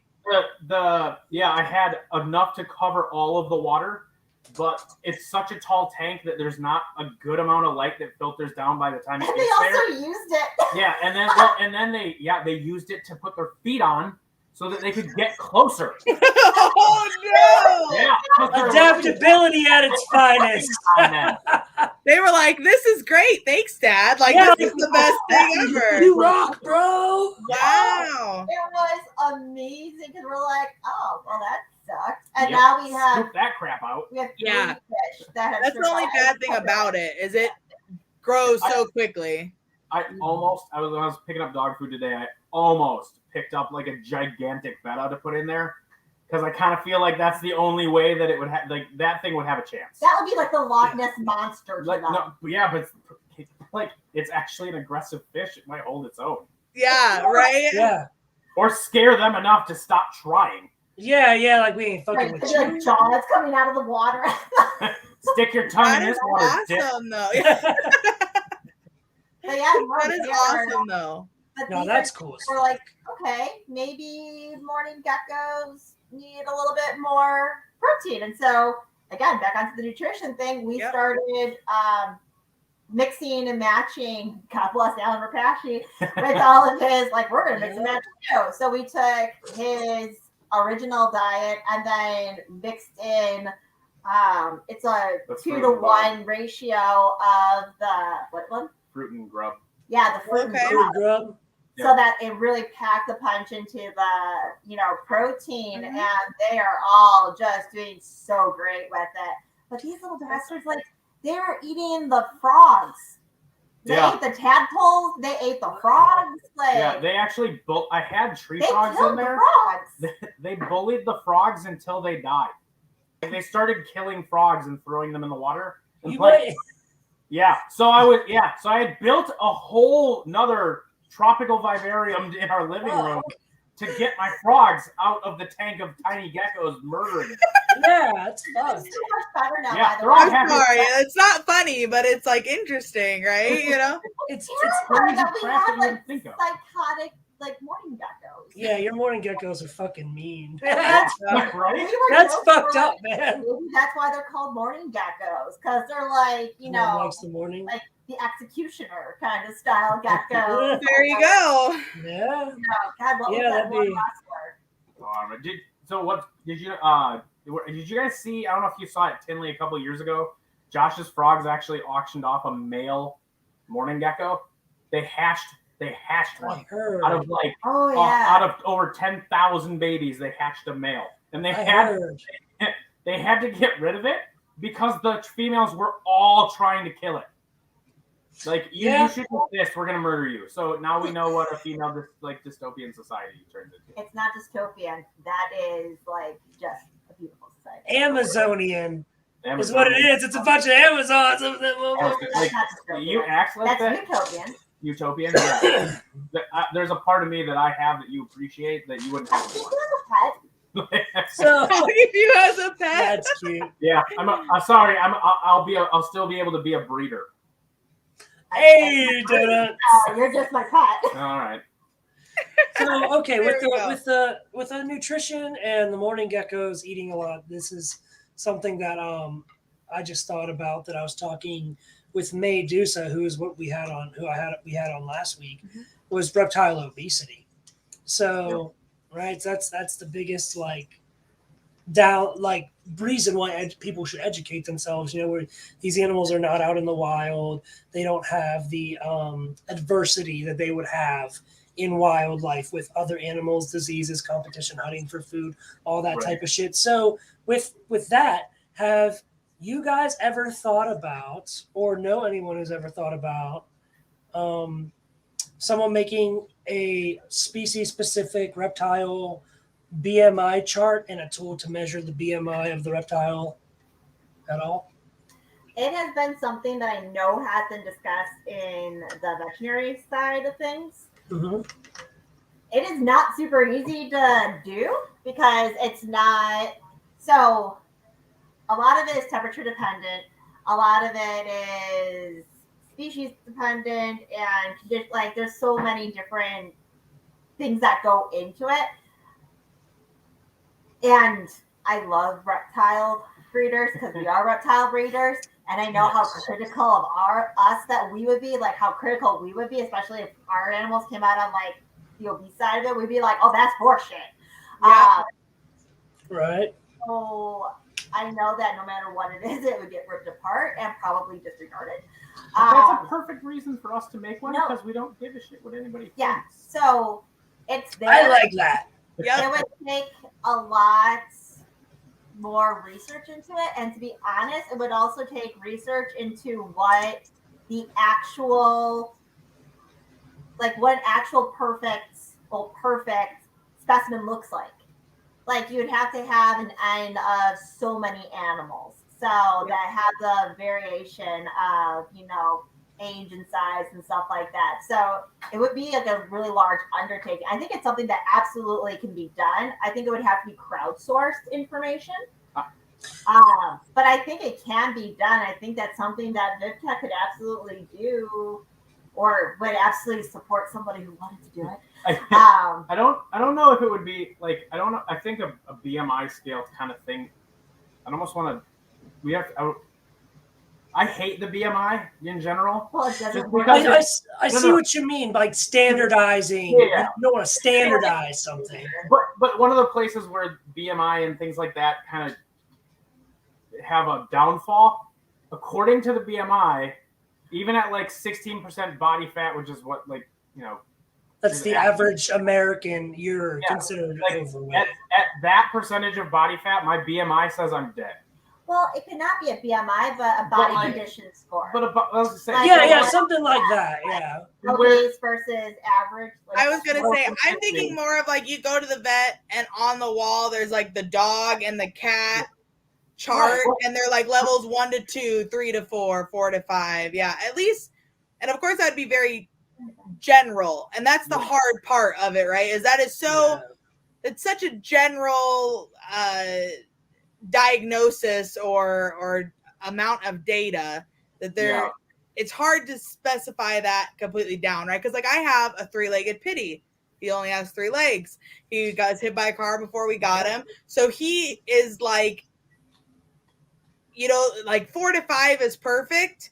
We probably keep him in the 3 to 4 range. He's pretty on the thin side, enough so that you could just see his ribs when he's walking and stuff, and we've actually had people be like, oh my God, why is your dog so skinny? I'm like, because healthy is different than skinny. Yes. I'm like, 1, because he's healthy, and 2, because we are supposed to keep him on the thin side so that his joints and stuff he's going to be compensating on that one joint. Yeah, he's only got one front leg. And actually, if you look at him, it's really funny because he's short-haired. He's a pitty. I tried to get him a sweater for the winter because he is thin. He gets really cold. Well, they took out the complete shoulder blade on the one side. So his other front leg is actually centered in his body. If you look at him when he's standing, he has one front leg in front and then the 2 back legs. So I've tried to get him a sweater and they don't fit because he has a hole here and a hole here. It's not on the side of his body. So it's very interesting. He's a very cool looking dog. But again, you have different circumstances, and to take such a broad general of every dog should look like this. It's okay, well, what about conformation? What about all these things that go into it? It's hard to generalize something, especially in reptiles, because at least a dog is a dog. right? Not every monitor is the same. Not every snake is the same. So you'd have to go through very specific. The other part of it though too, and this is where I think it gets a little more complicated. Like you could do like general shapes, like a boa's cross section should be rectangular. If it starts to bubble along the muscles in the top, you're getting a little obese. So they round. You could do some things like that. The loaf of bread. Yeah. The problem we're gonna run into in captivity, and especially one like even if you did it for every single species, yes, retics would be the one that I would say would be a poster child for why this would be difficult. A retic that has a good body shape, something like that. So something like this, yeah. So like a reticulated python that has a good body shape. The problem with it though is how many reticulated pythons that you know that have any musculature whatsoever. Like they might be the right shape, but they're still overweight and obese and have horrible muscle tone, and that's where that becomes harder because you've got to get people to understand so much more about the physiology about it. You'd have to compare it to the dwarfs and the super dwarfs that like Garrett Hartle breeds to really, and then extrapolate out from there. Like, hey, this is what like the super dwarfs look like. Dude, this is what your retic should look like. Oh, that's exactly bigger. That's exactly how we can gain friends. Tell everybody what the retic should look like, and then realize that zero and captivity look anything like that. I thought you started doing this to improve husbandry. Yeah, I can't improve the husbandry of a snake that gets 20 feet and is semi-arboreal. So I could lay in bed all day, right? And you could feed me the exact nutrition that I need to be of the perfect ideal body weight. But if all I do is sit all day, there's not all you have is there's no muscle, there's no tone, I'm still out of shape. You know what I mean? Because I don't get up and do anything just because I'm bodybuilder nutrition versus average person nutrition. Oh, don't start with that. I'm just saying, Emily's boyfriend Tyler eats like 6,000 calories a day. If I did that, I would roll out the door. Yes, exactly. 100%. When I was in the Army, my caloric intake was like 5,500 a day. I ate 6 times a day. I worked out 3 times a day. Yeah, and especially people especially if they're deployed or the guys overseas, it's so hot. Oh, dude. Yeah, it's 120 degrees. Yeah, you have an extra 200 pounds on you. I'll tell you what, my last deployment, I came back, I was 211 pounds, and I think I was like 6% body fat. I was fucking yoked. And then a month went by, and I was like, it's fucking potato. I was a soggy tater tot. Damn it! I've been busting ass for this long. I'm gonna relax. Right? Yeah. And 200 pounds of sexy turns into 200 pounds of chewed bubble gum. How the fuck did that happen? Like shit. No. There's so many facets to it that it's such a big. It's too broad. And the nutritional options that we have for the animals just unfortunately don't cut it. They're not made for the situation the animals are in. So we're exponentially exponentially making that worse, because even if we were to do better habitats, more enrichment, more exercise for these animals, more moving, if we're giving them basically a Happy Meal every day, we're giving them nutrition, they're getting vitamins and minerals, but it's not great, but it's enough to keep them alive. Well, then, kind of end up with that. You're going to end up in that situation. I don't know how to get out of it unless we got to start from the top. Every aspect of the hobby needs to be rethought from the beginning. All right, we need to create feeders. We need to feed insectivores. What insects make sense to feed? Not what can we produce the cheapest and easiest. But instead, what's going to be the best nutritional food? And then let's build that up. And then if we that's again, this kind of comes back to VivTech too. We want to create products. I would hope so. But we want to create products that you don't have to know why it works or how it works. You just need to know you need this bulb. Your animal needs it to live. Take it home. It works. And with the LEDs, that was one of the biggest things about it is If it's on, it works. It doesn't degrade. It doesn't burn out. If it's on, it works. That takes away the biggest problem with all other UV bulbs is why would anyone replace a bulb that's still on? Like, right. Nonsense. Anyone. Why would you replace a bulb that works? That's stupid. Oh God, even we sucked at the. Honey, how long has that bulb been done? You're right on it. I don't know. I've been bad about it. I've gotten better about it, but when I first started keeping, I was pretty bad about it. Because it doesn't make sense. You're not trained to think that way. So like, so you wouldn't do that. So there's nothing that would tell someone you need to change that light. They wouldn't. Unless they're specifically told and it's drilled into them, and they understand it. They're not going to do it. And even like we understand it. We're still not perfect at it. Like we're still not all like we still, hey, when was the last time we actually went around and checked the UV? Oh, it's been a while. And then we go through and check, you know what I mean? Like everybody could be better at it, but like that's where I want to see stuff reinvented from is, okay, instead of just compiling what we're at a place with technology and with the advancement of husbandry that we don't have to just use what's available and figure it out. We don't have to MacGyver as much. Yeah, we have to push the limit. Yeah, we need to figure out, okay, we know where we need to get to because we've gotten this far and we've stumbled horrifically to get here.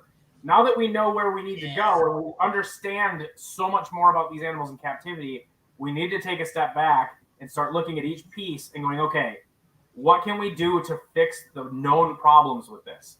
And how can we embed the knowledge and husbandry into these products and into these things or into these feeders, whatever, so that the end user doesn't have to have a conversation like this to understand why their rats aren't probably actually as great as they think they are.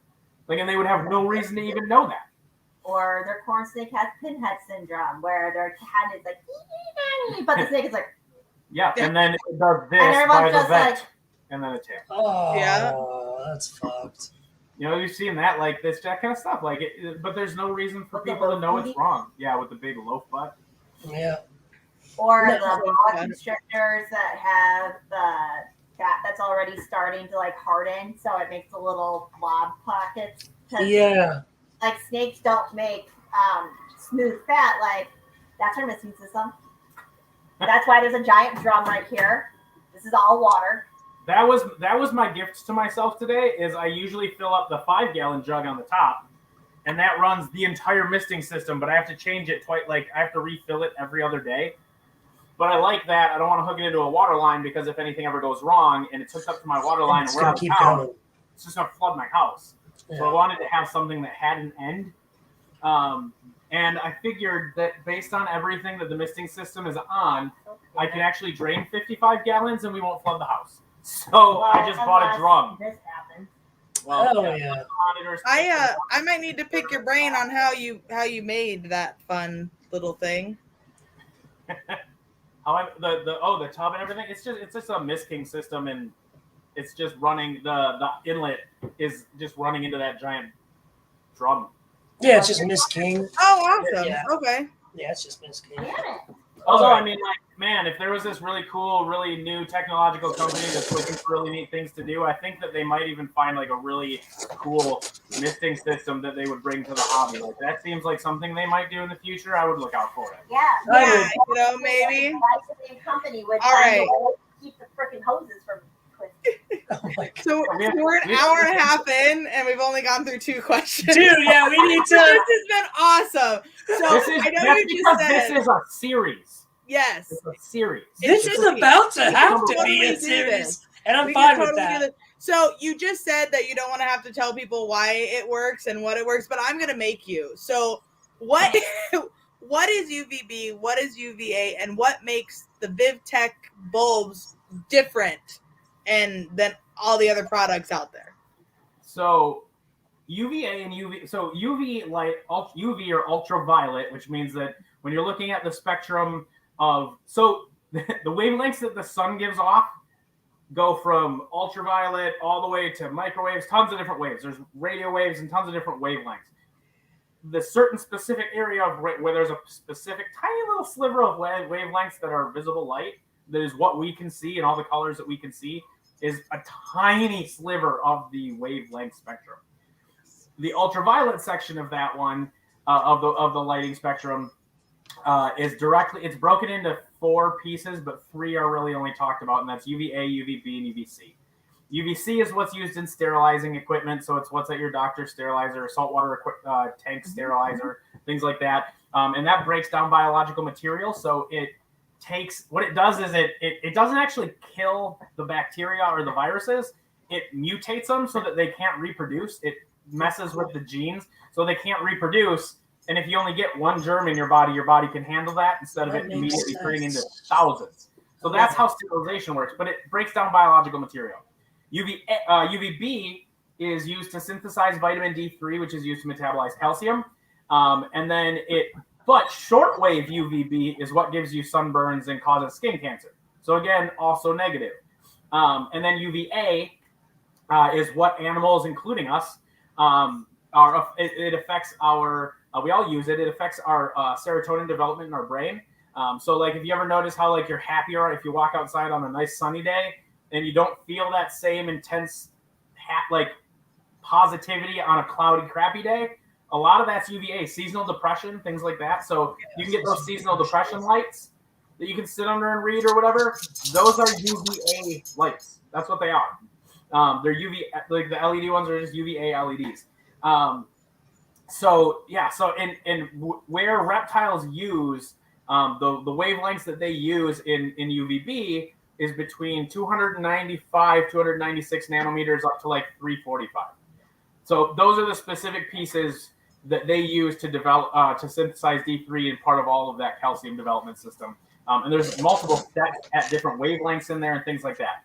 But and then what reptile lighting is trying to capitalize on those pieces of those wavelengths to produce that in captivity and produce an artificial sunlight. Mm-hmm. So how ours is different is there's a lot. Like one, this is the first UV LED bulb that was released by an actual company or an American company or like whatever in the world. So there's no, we've gotten messages from Australia, South America, Japan, all over the place. Wow. Everybody wanting to get a hold of these. We're working on international distribution, hopefully by next summer. But that's been a really big thing. So LED, the nice thing about it is the low energy usage. And then on top of it, we're able to get really deep UV projections. Right, because what watt is your bulbs? For people that don't know, your LED bulbs are 3 watts, guys. Wow.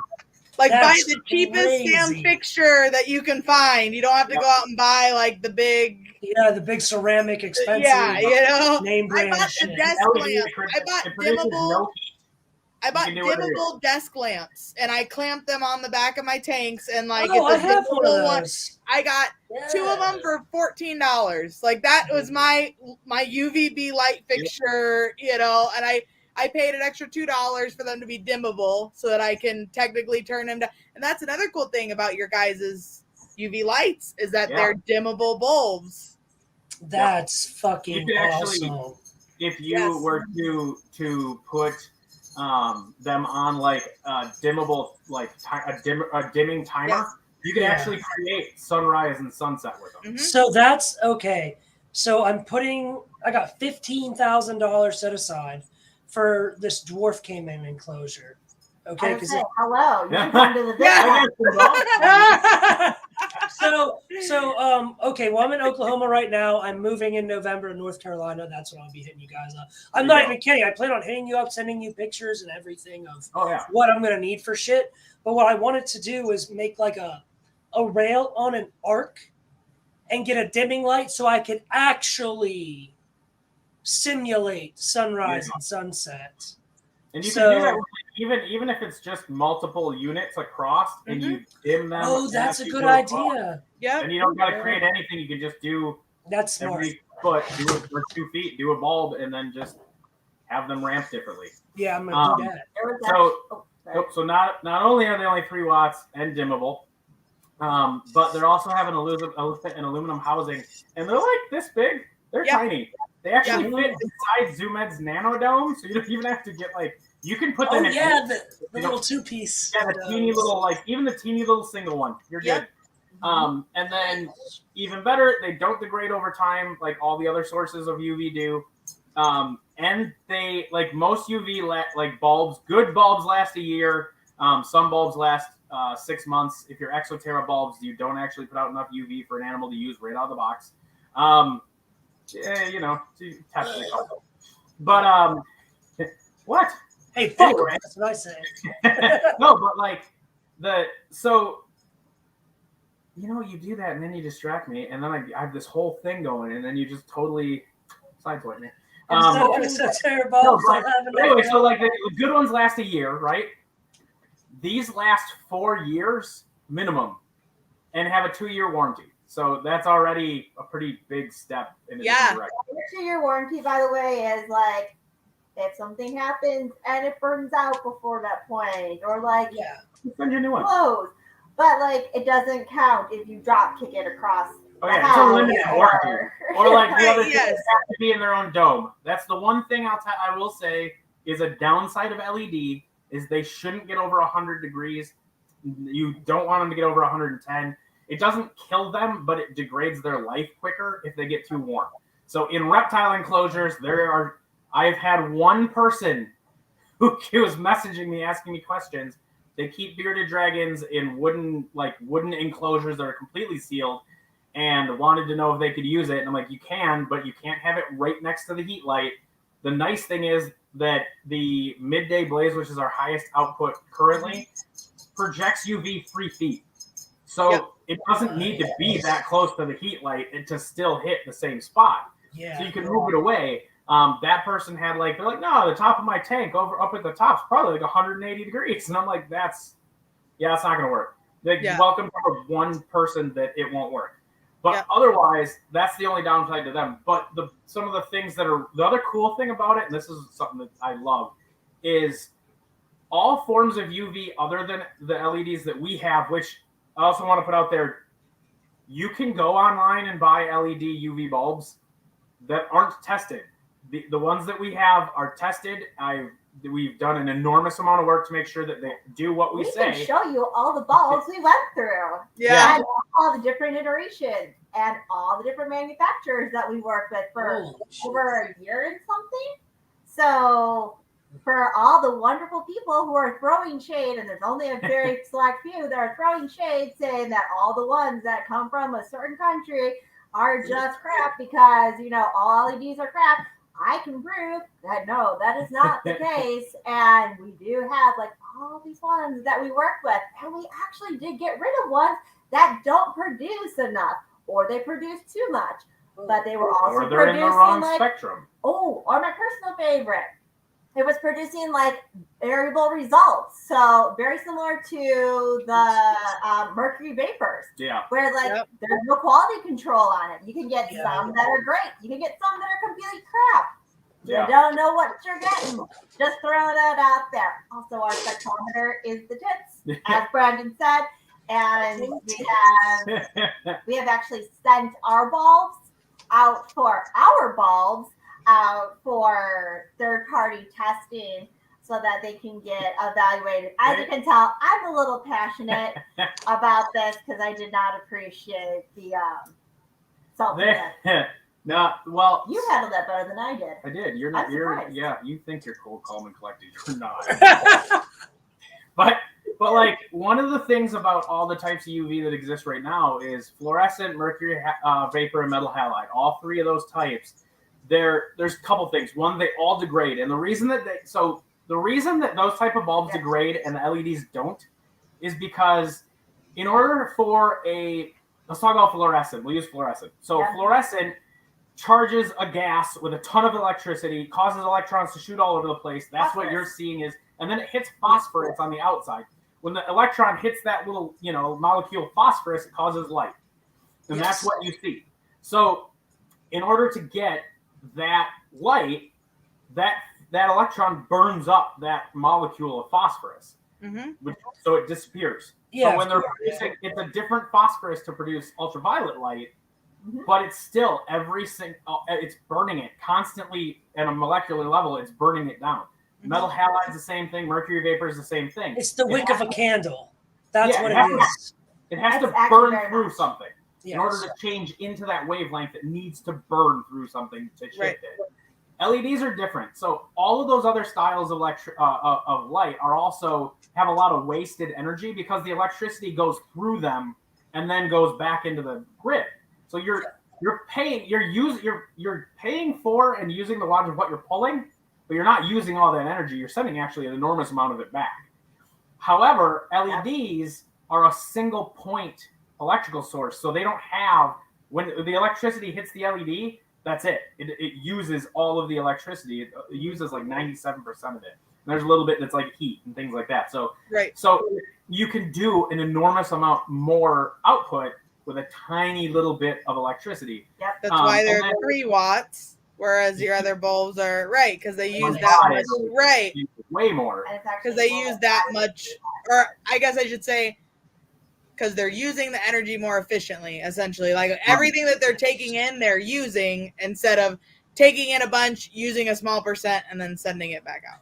Exactly, which also reduces your risk of fires, and it also reduces your risk of electrical shortages. So especially if you're in areas where, like for instance, like Arizona, where you're going to be in areas like during the summer, where it's going to be extremely warm.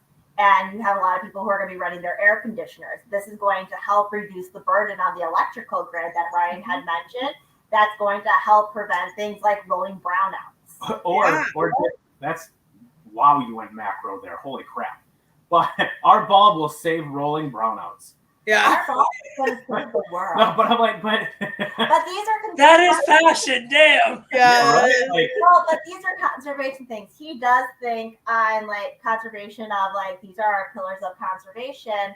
But when I think of conservation, I do think of it from he likes to say I can't always see the forest through the trees. Through the trees. Because I get distracted by every, tree plant. You can hike with her sometime. It's real life too. But that's because I'm like, oh, well, this bulb can be used to help against, this kind of area where there's going to be brownouts. This can help with, an apartment where, you're maybe that's your air conditioning to your air conditioning to keep your room cool, to warm it up with heat to cool it down further. Exactly. Now take away that heat. But the other part of it that's really cool and where I was trying to get to was as those molecules burn the phosphors, it sends out that wave. Those wavelengths, the waves that the peak of the strength of those wavelengths that are dispersed kind of trail a little bit and can have a little bit of shortwave UVB or sometimes even a little bit of UVC.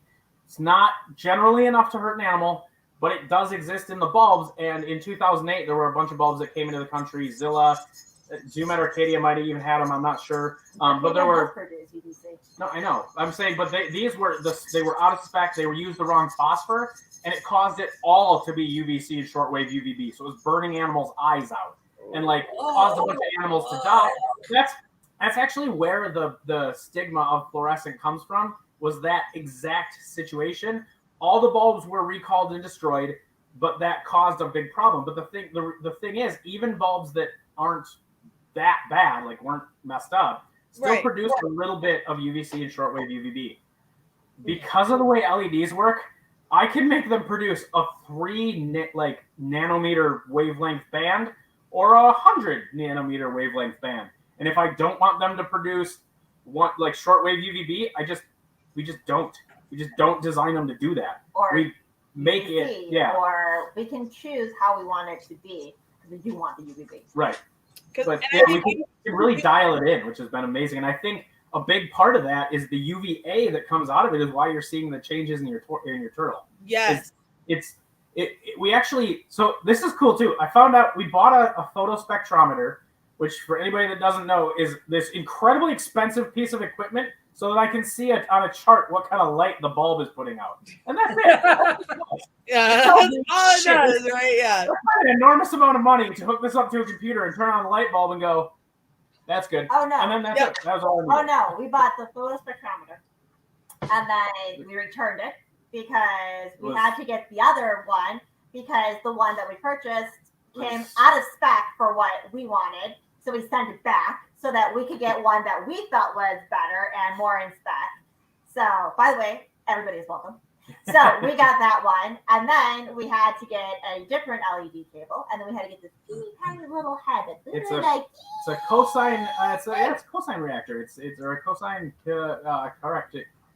correcting reactor. It's a lot of crazy stuff that we spent an enormous amount of money on to do this. But what it ended up doing, a month. To get all of the product, all this stuff together and like get it done. So we're actually probably within the next 2 weeks, we're gonna do potentially a live video with somebody that we actually are gonna sit in front of a TV and do the actual photospectrometry with everybody. Just show like, look, bulb on, bulb off. You can see the charts changing. That's so bad. That is awesome. I would love to see that. And I believe, Ryan, you're mentioning to me at Sewerfest that your bulbs actually have like separate output for UVB and UVA, right? Like there's separate bulbs inside the bulb that do. Oh. And I'm guessing that's why you're able to dial each one in so individually for the correct spec. Yeah. That's and awesome. we can also then, so when we get our testing back from our third party, if we went and they're actually being sent out to Dr. Wonderlick. So who works with Dr. Bates? For all of the lighting snobs in the world. She's absolutely wonderful, by the way. Dr. Wonderlick and Dr. Baines are like sweet people. But if they make suggestions like, hey, like, increase like this wavelength or something like that, we can absolutely dial that in and choose where on the bulb we dial that in too. Yeah. So we can absolutely choose how we do it and how we designed it because our manufacturers actually, so here's the other thing. Our manufacturer that we work with believes in our product and believes in what we do so much. Yep. That they've helped us customize it even before we were at like the minimum place where we should be able to create customization contracts. Right. And that's because they truly believe in what we do. And that's been something that's been really great to work with them. And they're interested in the results that we hear back. We've been open with them. They're interested in the results that we hear back. We were very happy to see that the spectrometer results that we got actually match what they sent us. So, boy, did we high five on that. Well, we're like, there was a little bit of a moment where I've worked with them enough that I knew what they were sending me. They actually sent me video of them testing it with the spectrometer, so I've seen it. But at the same time, like there's still like a little bit of like I still need. I want to know. Yes, no, I know what 100%. you mean. Yeah, 100%.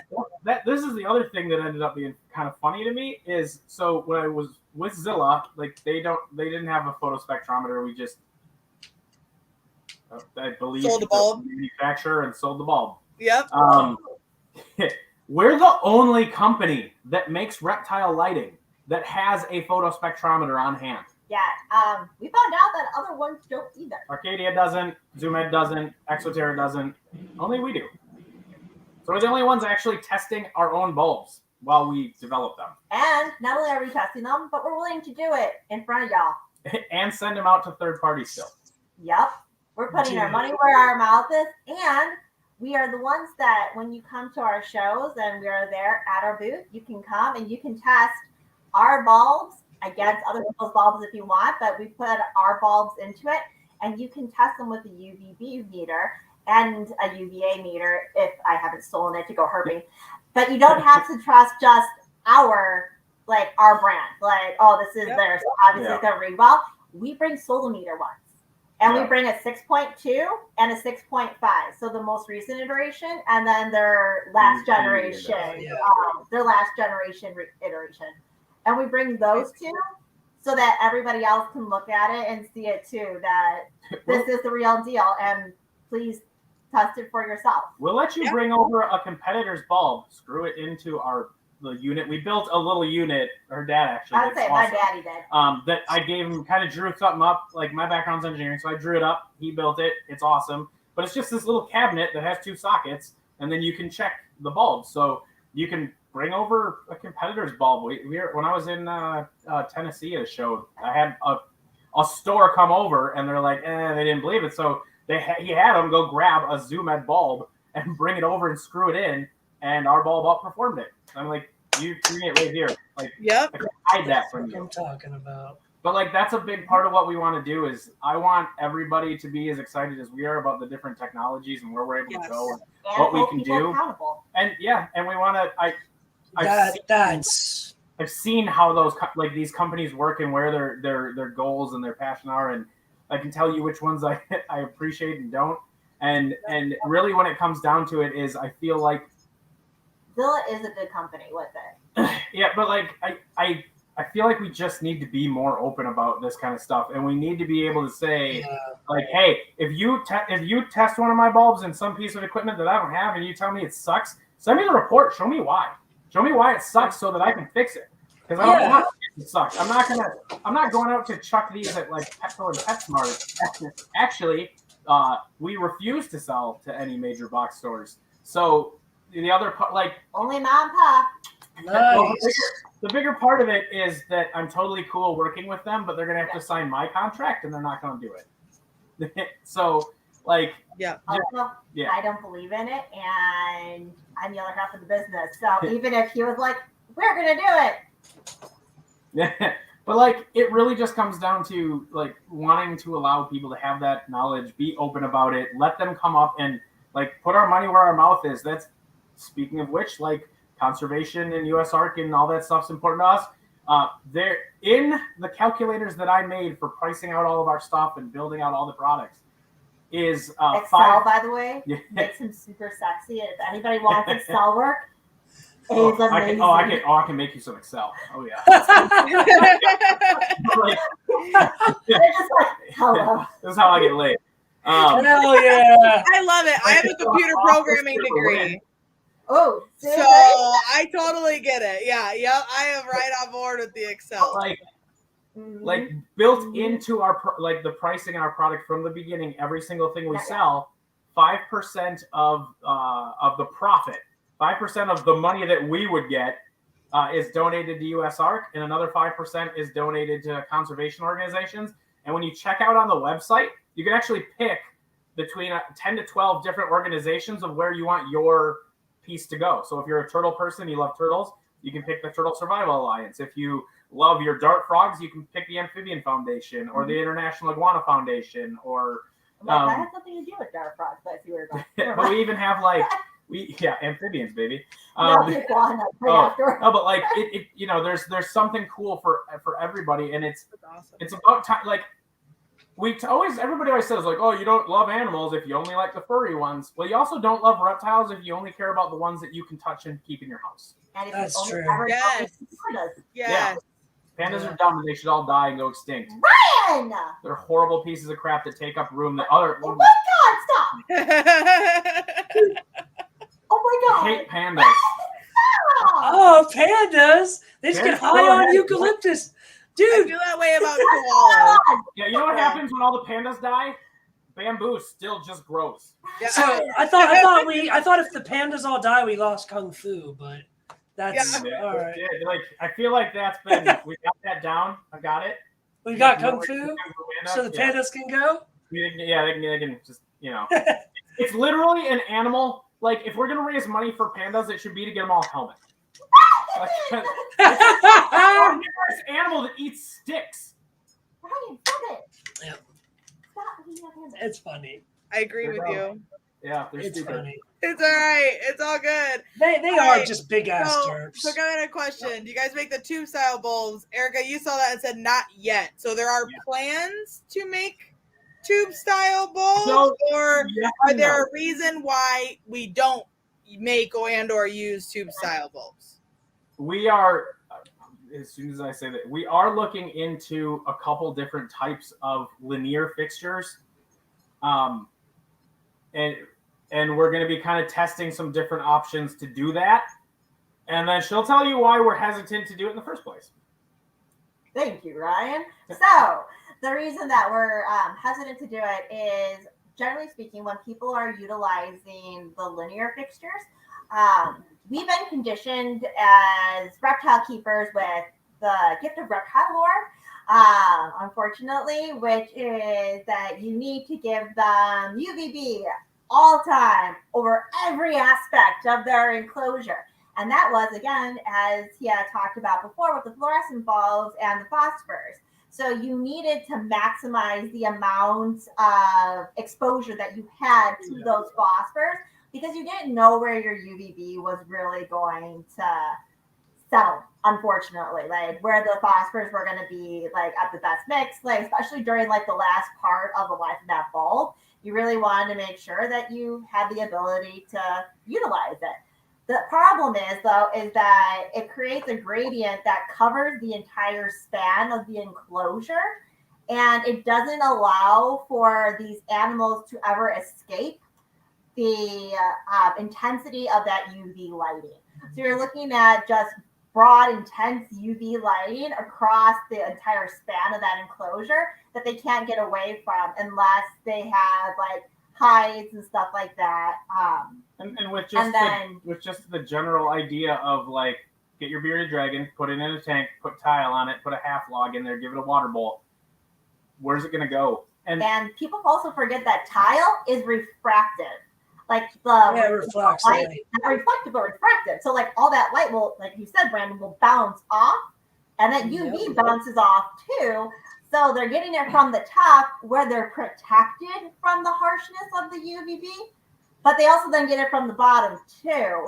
So you have a lot of UVB coming at these animals. And so that's something that you got to consider too, because it's not just the UVB, it's the UVA, and it can, well, not for phosphorus, but also the UVC. So, you know, you got to be careful with that situation. With these spot bulbs, the reason we like that is because these animals can choose to go to that area and then create the gradient that they want. So it actually offers them a gradient that they can choose to regulate themselves. These animals, reptiles and amphibians, actually are documented scientifically. And I think the furthest back I found actual literature on it has been like the 60s. They have been shown and documented to regulate based on ultraviolet lighting rather than just thermal regulation. Thermal regulation is actually completely separate than ultraviolet regulation. So they are seeking out two different sources. But if you have linear tubes that go across the entire spans of the cage, they don't have that ability to get away from that and to actually regulate their UVB needs.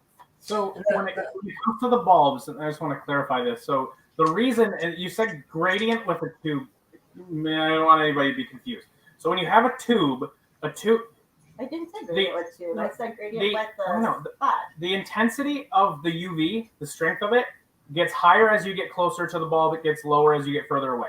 So if you're looking at a tube over, say, a 55-gallon tank, a 4-foot tube, that tank's only 12 inches front to back, and the linear is all the way across it. That means that is one solid layer of all the same UV. Mm-hmm. The only way that they can get a gradient is to move up and down, and that puts it on the owner to create those resources so that they can regulate it. And if they unfortunately get a tank with a hide and carpet, and they're not doing that, and then that animal can't really regulate their UV independent of the heat or any other way. Secure way to like climb up and stuff like that, which is also a problem if you do.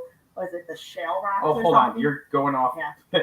But with a spotlight, not only do you have, dude, you're lucky I'm still up. Not only do you have going from the bulb down, but also from the center over. So you get a better. You get a cone shape gradient, right? Like it's straight up and down, but it also is side to side. Whereas with the linear bulb, it's the whole stretch. So you cone off at the ends, but the entire middle is the same gradient. Right. And that if you look at iguanas, varanids, and most agamas, which would be your bearded dragons, Chinese water dragons, all that stuff. Collared lizards, they all have this spot right in the top of their head. Yep. It's a little round scale right in the top of your bald head right here. And and in that scale is clear, and inside the top of their skull is a little pinhole, and underneath that is an eyeball on the top of their brain called their parietal eye. So they actually can see subconsciously UV light through the top of their skull, and they can regulate it independent of their heat intake because of that. So these animals a UV gradient is just as important as a heat gradient because they can regulate their UV. That makes sense. That's why you have adaptive actions like cryptic basking and things like that, where it's like, okay, I want a little bit, but I don't want it all. That's a little too much. Yeah, and they know what they need. So that's the other Yeah. thing too. There's actually a study done, I want to say like 5 years ago with chameleons that showed that they regulated their UV and their heat independently. And that's kind of what we were talking about. That's when you made that weird toy. That's so fucking cool. Yeah. I made the weird toy at work to make them glow neon like freaking Avatar. Because they also glow under UVA light. Oh, that's so badass, man. I find that interesting because I've kind of just done this because it makes sense to me. I never really had any science to back it. But I've never used like the double dome lights where it's like the heat and the UV right next to each other. Like I've always put my heat on one end and then like you have your cool gradient on the other end. Yep. And although I don't even do that because I believe in like microhabitat. So there's like hot here, but then it gets cold here, but then it gets warm again and cold here and hot here. Like there's multiple different areas. It's not just hot and cold on one side. But I've always put my UVB kind of closer to the hot side, but more in the middle because I've noticed that my animals will bask in the heat and then they'll come down and like bask under their UVB and then they'll go, either back and forth or they'll kind of rotate. So I put it close enough that they're still getting exposure under the heat, right? Because I guess in my mind, like if you're basking in the sun, you're going to get in the heat, you're going to get some form of UV exposure for most species, right? But I don't want your only option of UV exposure to have to be 120 degrees, right? Like if that's your hot spot. So I've always set mine off to the side. And again, I've never had any science to back that other than, okay, well, just because I'm under the sun or I'm out in UV doesn't mean I'm sitting in the middle of the sidewalk, like, trying to get as much heat as possible. You're getting refracted light off water sources, off trees, off the grass around you. Like, that's why you can take your UV meter and go out in the shade next to your garage and still get a reading. Because you're getting light from other sources. And that's the one thing I think that, like, if we as a hobby were going to start over and say, like, the new number one rule to being successful in herpetoculture, every single habitat parameter needs a gradient. All of them. UV gradient, heat gradient, humidity gradient, all of it. Because in the wild and out in nature, there's a ton of different gradients. And the other thing too, and the other thing too is, like, if you read a care sheet and it says 88 to 92 degree basking spot, nowhere in the world is it always 88 to 92 degrees. And these animals have evolved for over millions and millions, hundreds of millions of years to handle slight temperature changes. So if you can only get your basking spot to 87, they won't die. You're okay. Actually, I just went into my taking enclosure today and was like looking at her, and I have like this higher spot for like a basking, right? So it gets hot. It gets up to like 125 degrees at the very top of that basking spot, and she utilizes it all the time. And people are like, "Oh my God, it's so hot! You're gonna kill her." I'm like, "Well, guess what? If she moves 4 inches, it's 110. If she moves another 4 inches, it's 96. There's this huge gradient." And then right at the bottom of that, there's like a cork hide. I put moss underneath it for high humidity. That's 75 degrees, less than 10 inches away from her hottest spot. It's a 75 degrees. And then you move off to the side, she gets like an ambient of 80. There's an open spot. Then there's another hide in the back where it's 90 on top because it's a black hide. But inside the hide, it's like 73, 74 degrees. Yep. You move over to the water feature. We're back in the 80s, down in the front where there's the ceramic heat emitter over the water because I didn't want the water to get like super cold. They are in our basement. So if she wanted to soak, I didn't want her to be super cold. You come to the front, it's down in like the high 70s again, So she doesn't just have the option. She doesn't have. It's cool. Yeah, she doesn't just have the option of 70 or 95, right? there's different areas of different temperatures that she can easily access and feel safe and comfortable in. That's another thing too. I hate it when people are like, you know, my coldest spot is out in the open and my hottest spot is out in the open. It's like, give them something to You Yeah. need be a able bit of to relax everything. and hide in and not have to be like, this is the only place I can hide. It's 95 degrees. I'm just going to stay here no matter what. You know? Just next time. Okay. So, by the way, so number 2, episode 2 with the McVeighs, Yes. microclimates. Yes, Yeah, please. Like Oh, if we could and we'll stop. talk about how you can actually like monitor it with some of our cool stuff coming up. So also, Yes. just as a like, yeah. So like microclimates, everybody needs to know what they are and understand it. So there's a reason that nothing that we have is called desert or tropical. And that's because that pisses me off. Because when you look at the box, it's the dunes of the Sahara and the rainforest floor. And there's a shitload of habitats in between that. Yes. God, I can see your thing. Yeah.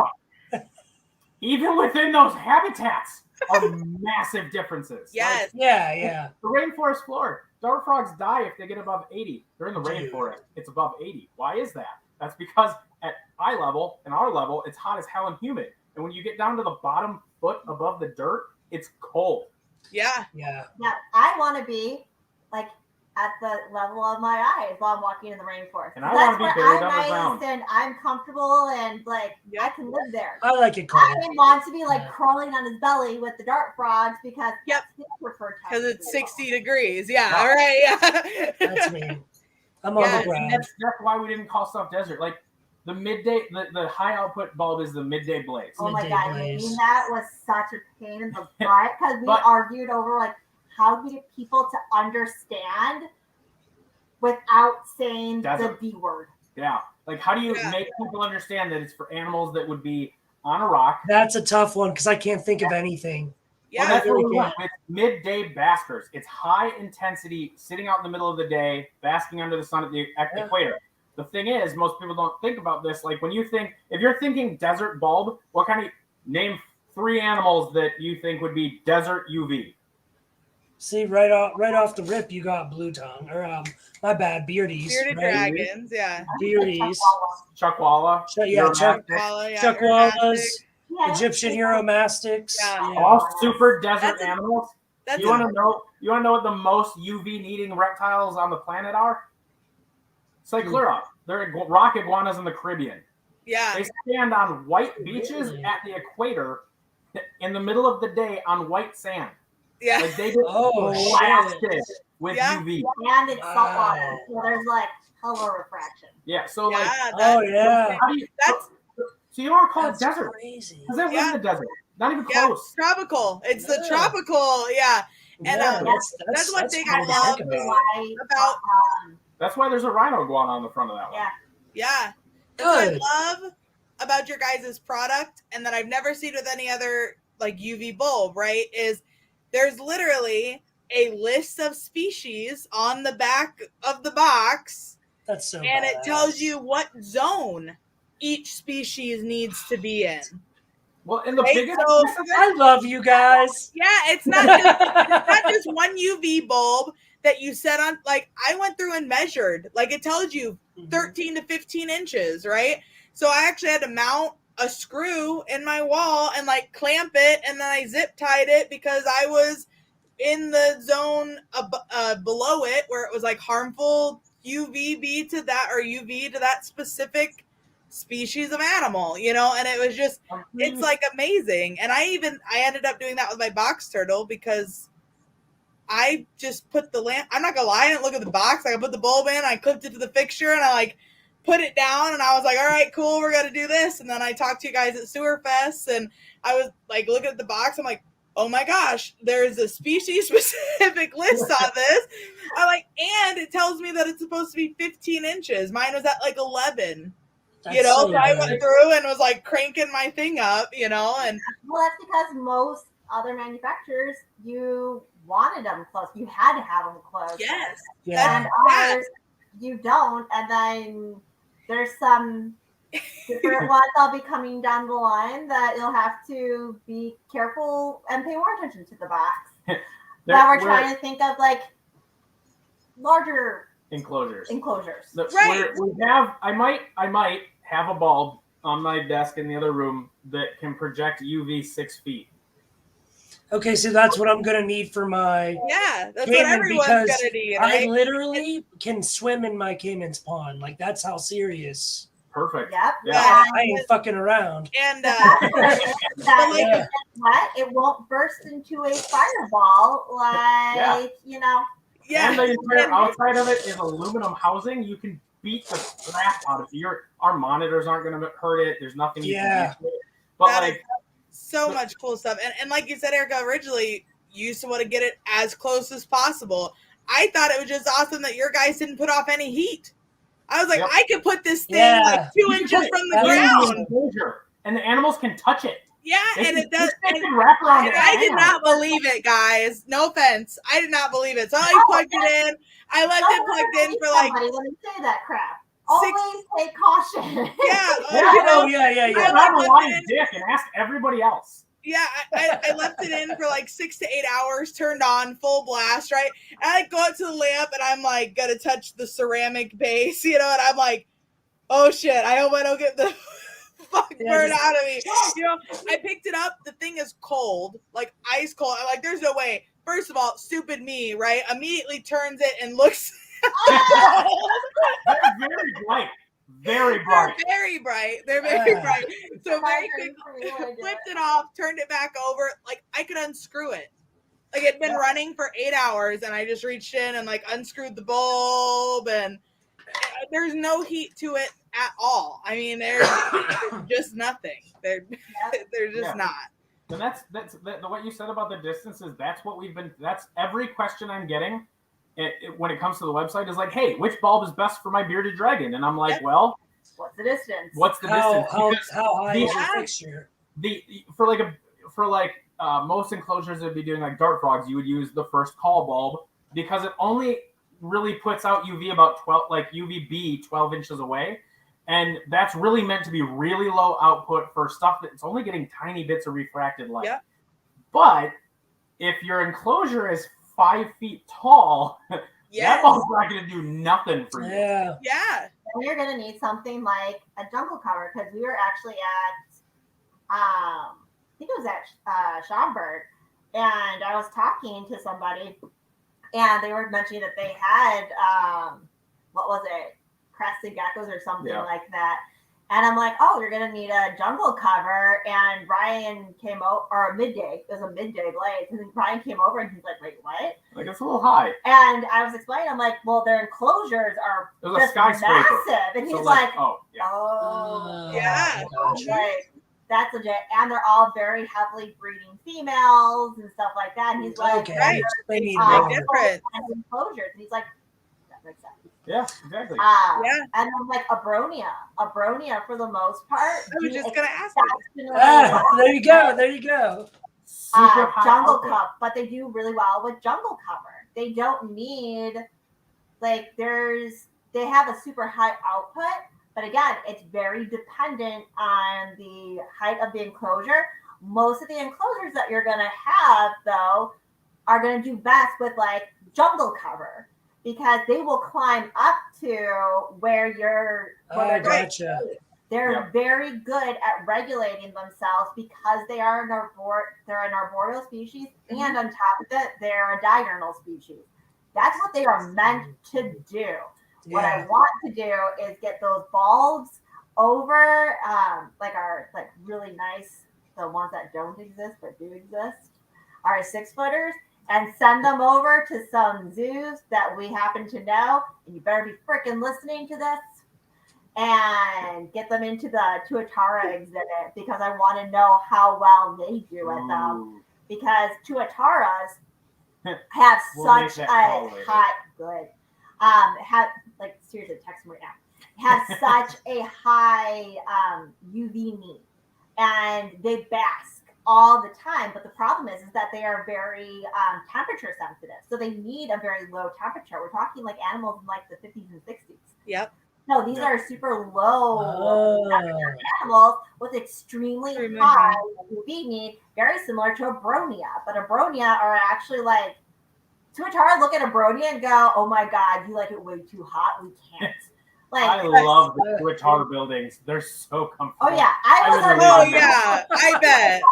This Yeah. is very, Like, why isn't your desk in here? This is fantastic. yeah. Like I 50 think degrees? it's funny that you mentioned that because I actually am picking up sometime next month 2 pair of a bronia. I got black-eyed Gramina I'm like, and yeah, no, I wish and Mixteca.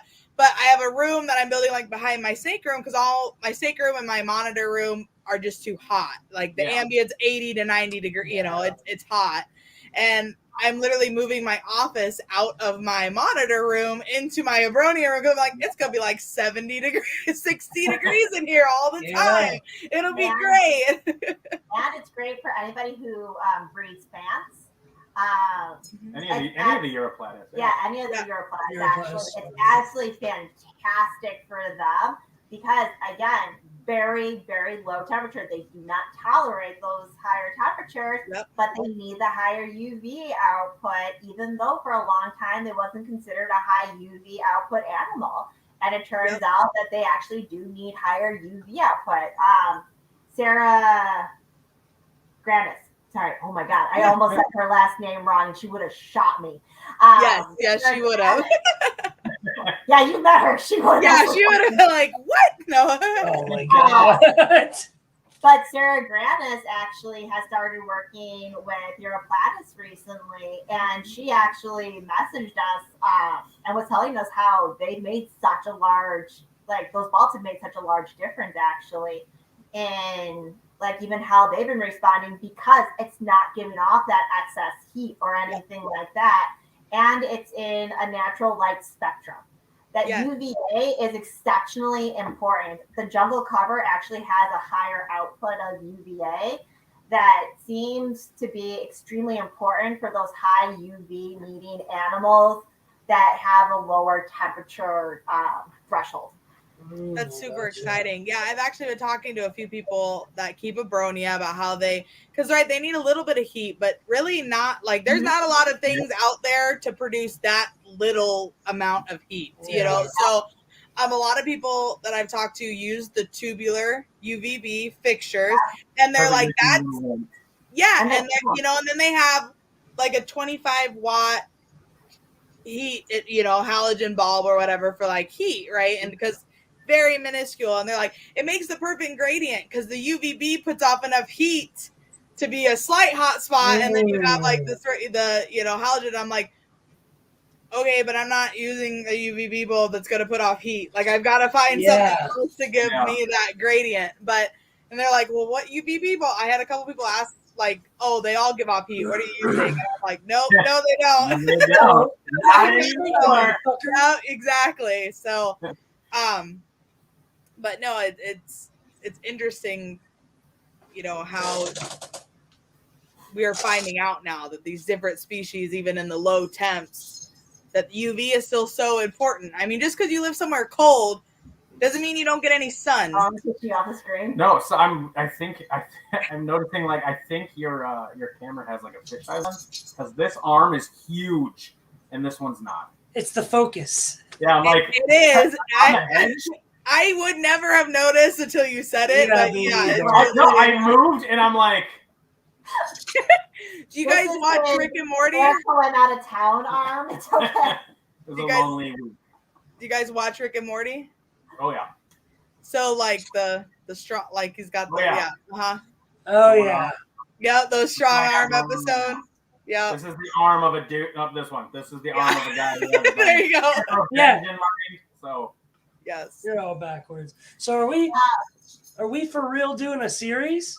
Yes. You told me. I'm down. We totally need to because this is awesome. I was going to say we're not even halfway through set questions, and it's been 2.5 hours almost. And this has been awesome because it's all been like legit information, right? Yeah. So this has been awesome. We definitely need to do because we are going to. I'm telling you, unless you guys want to go for like 8 to 12 hours, because we will have to break this up into probably 3 episodes. I totally want to do series. This has been awesome. I think that there's so much more that we could cover.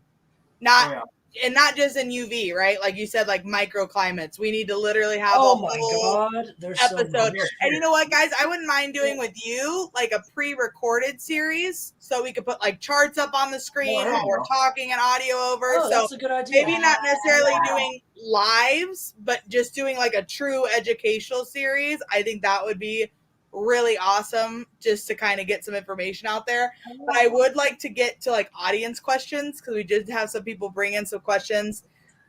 Yes, specifically about your UV lights, right? So one question that we had is, do you guys think that lights need to be adjusted around seasons, like longer in the summer and then less in the winter?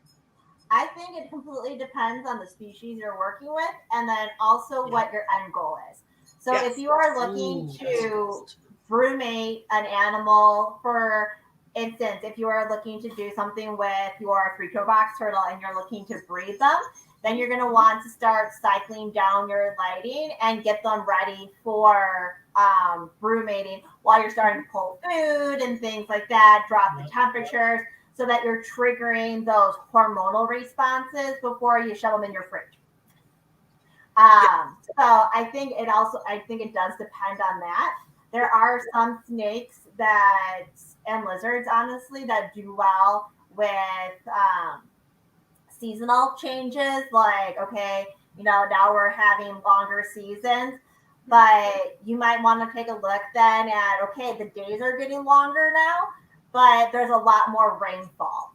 And so again, that's why Ryan got the big drum here is like when it's the rainy season, these guys get flooded, and we hope to God they didn't move all the nozzles, and then my floor gets flooded. Yeah.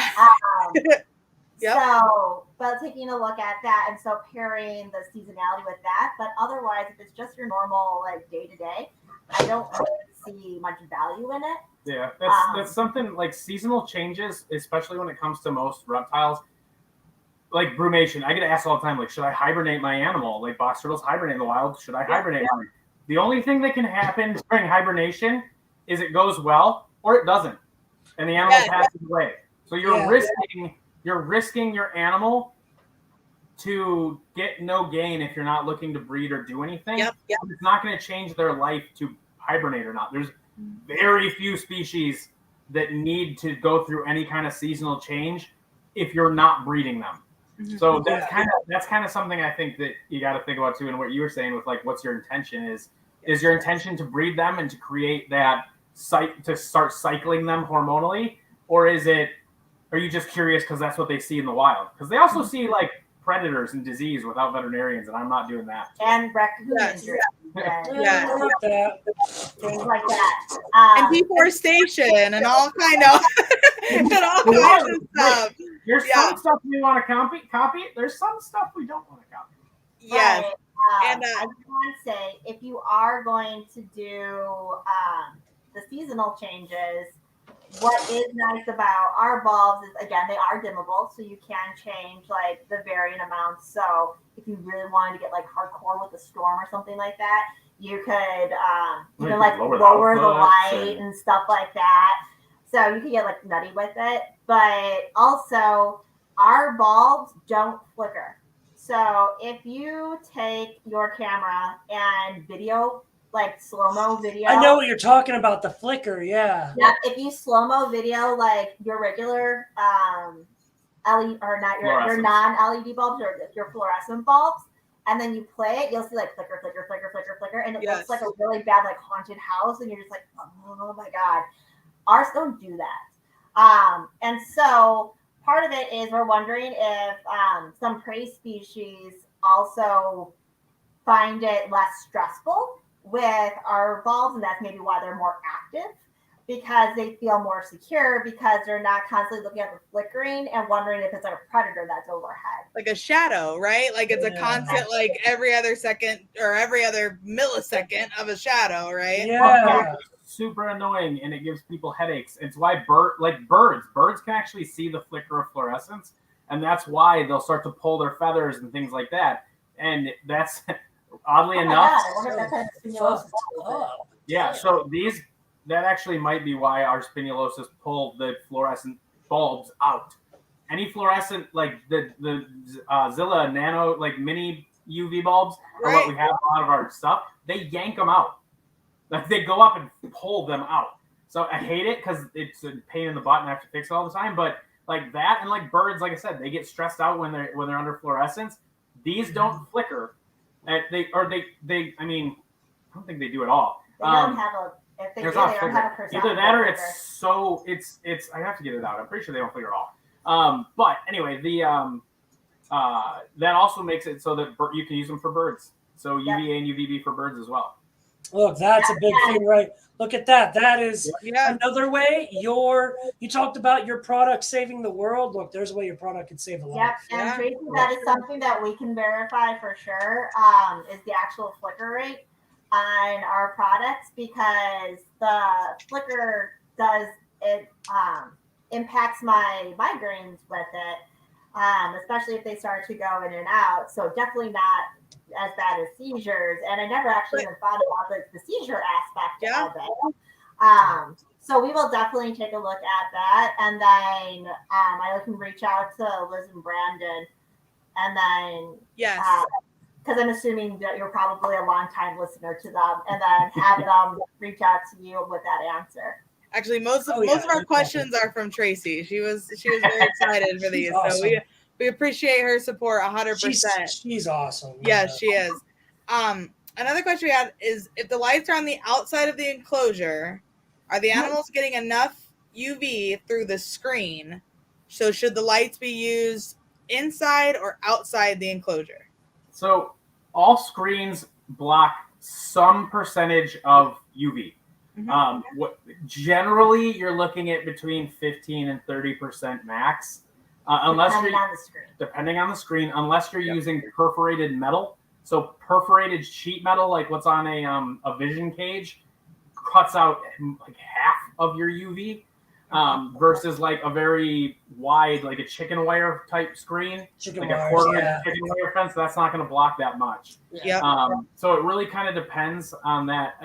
Really, there's on average like 10% or something like that. Yeah, it's like I think it's like 10 to 15, depends. I was gonna say I use like the half-inch, like you said, like the half-inch chicken wire. Yeah, so a good amount of light. The only thing I don't like about it is it makes those weird like grid shadows, right? Like your light is so bright that when it's on, like it looks like he's in a jail cell because it's like you know, yeah, that would do it. The only other thing that it didn't occur to me that people don't realize this until I got asked quite a few times. With VivTech too, I never got asked this with Zilla. So, but you had a whole department. Yeah, that didn't have an apartment. Department. You had a customer service department for it. But now it shows and stuff. Anyway, UVB cannot go through glass. Yeah. So if you're using like a converted tank that's standing up, and then you would put like the acrylic door on the front, you can't get UVB into that enclosure, period. UVA will. UVA will go through glass and go through acrylic, but it can't. But UVB can't. So the only time you need to make sure that the bulb is inside the enclosure is if it's a completely glass enclosure or a completely sealed enclosure where you don't have some easy way to get light in. Now, there is a caveat to this, because you will notice that on our bulbs, there is glass, which my husband forgot to mention.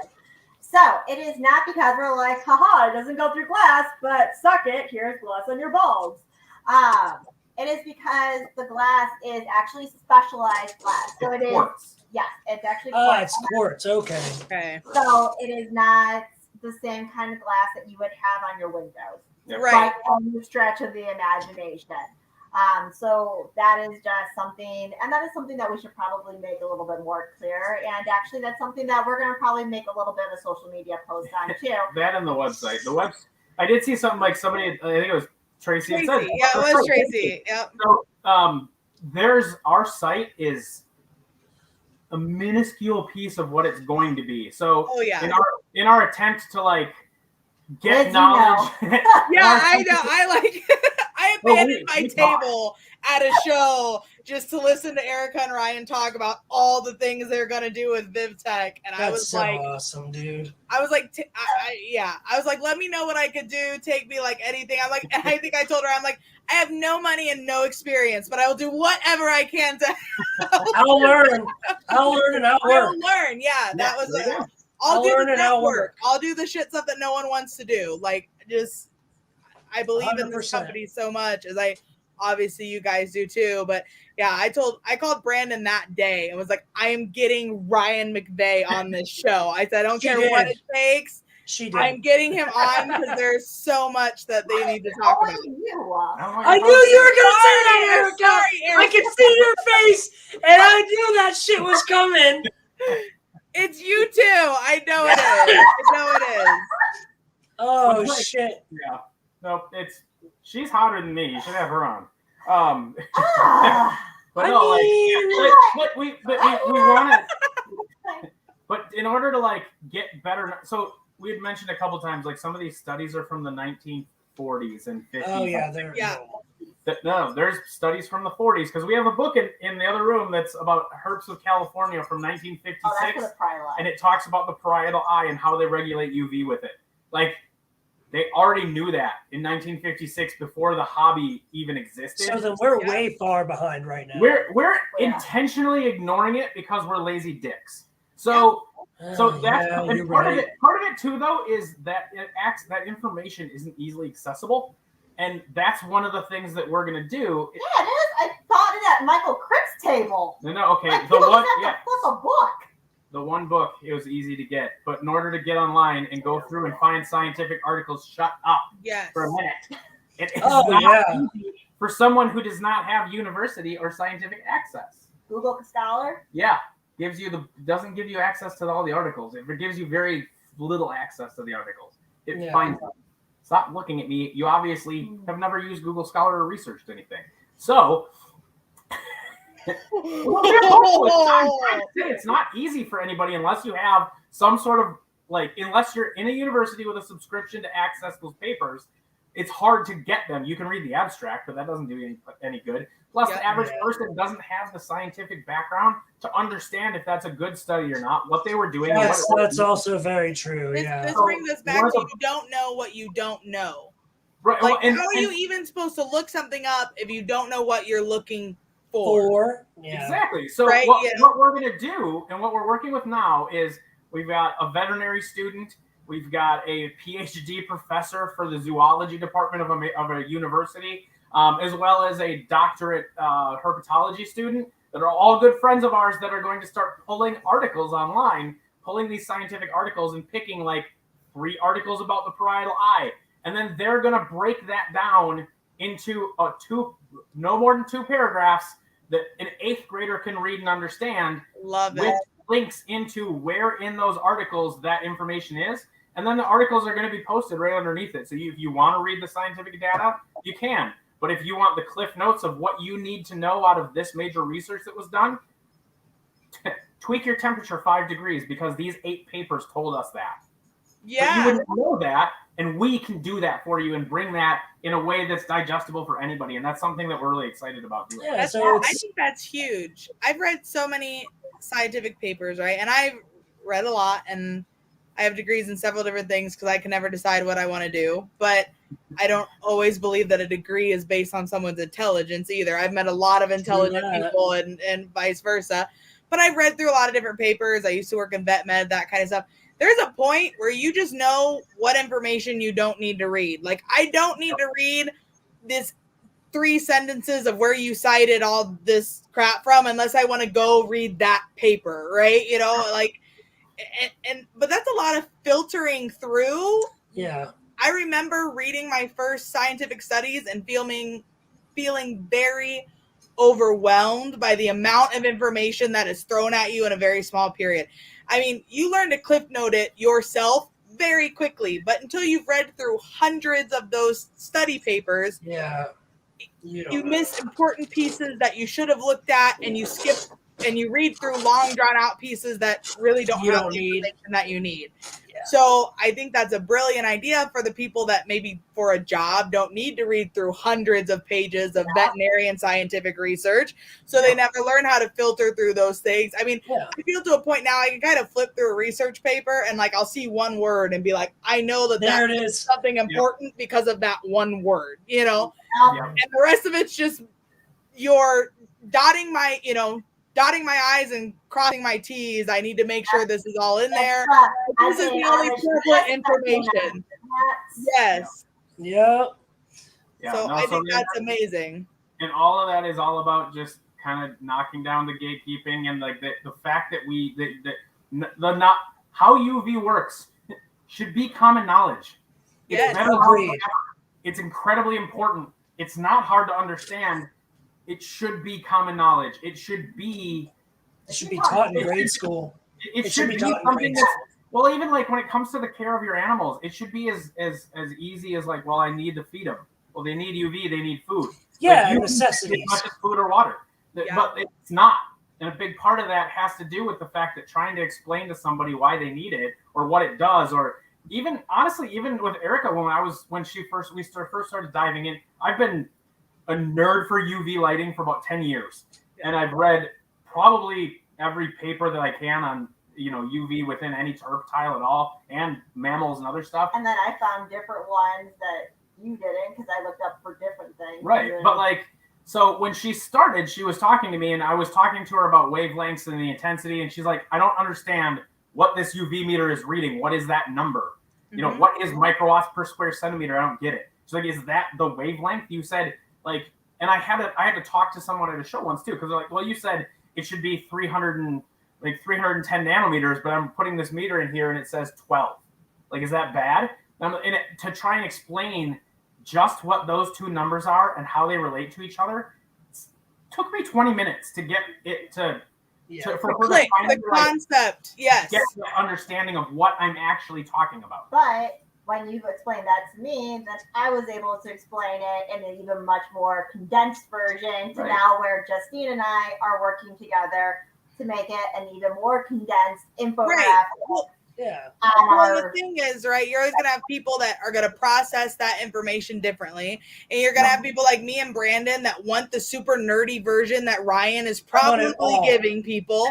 And then you're going to have people that want I just want to know A, B, C, D, and I don't care about the rest. I want to know the main points. I don't care how the body processes it. I don't care all of this extra stuff. Yep. You're going to have two different people, right? You're going to have the people that are going to want to know every single aspect, and you're going to have the people that just want the general idea so that they kind of understand what they're at least looking at, right? So I didn't want the freaking physics behind it. I wanted to know the basics of what the fuck is this number? What is this number? Physics of wavelengths and optics in order to show you that. Yes, exactly. It's different ways that you process that information, which is not bad by any means, right? But it's two different ways. You feel like I need to know this in order to understand it. That's like, no, I just need to know what the numbers mean. Like that is all I need to know is what the numbers are. Yeah, what the numbers mean, so that I can go, this number correlates to why this body function works. And Ryan's like, well, how does this body function work? I'm like, let me explain this to you. And then everything that I hated that he did about the optics, you did it to him. I just vomited the other way, and then it goes into this, and then it goes into this. But sometimes it can go into this form, and then sometimes it goes down into this form. Dude, you guys already have your little caricatures, right? I love it. Like your little caricatures are so damn cute. I love that logo. I love it. I think it's amazing. I like it a lot. Like we talked about Jurassic Park, right? Like that movie. You guys need to have a DNA, but it's your caricatures, and you go through and make like these little animated movies about how this stuff works. Right? There we go. You suck the blood out of the mosquito that's in the amber. Yeah. He's a smart monitor. There we go. She already drew a character for that. So it looks like Bill Nye as like a I love that. I love it. I love Yes, that. but yeah, you need to go through and like have this is UV, this is this, like, you know, and very simplify, right? Because obviously in Jurassic World, grow, and I can afford to pay animators, we'll definitely do that. If you're an animator and you're watching this and you want to be involved in something cool like that and not charge us $1 million, let's talk. there you go. I don't know anybody in the animation department. I just thought about it like, man. There's a lot of colleges that do animation and video game design, Yes. and there's not a lot of animation and video game design jobs. So I know there's some of you out there who are like, We can pay you in balls. Stop looking at me. I'm looking at this going, it's been a few years, but I'm looking at this going, I went to school to be a graphics designer. Like, that was my whole thing. I wanted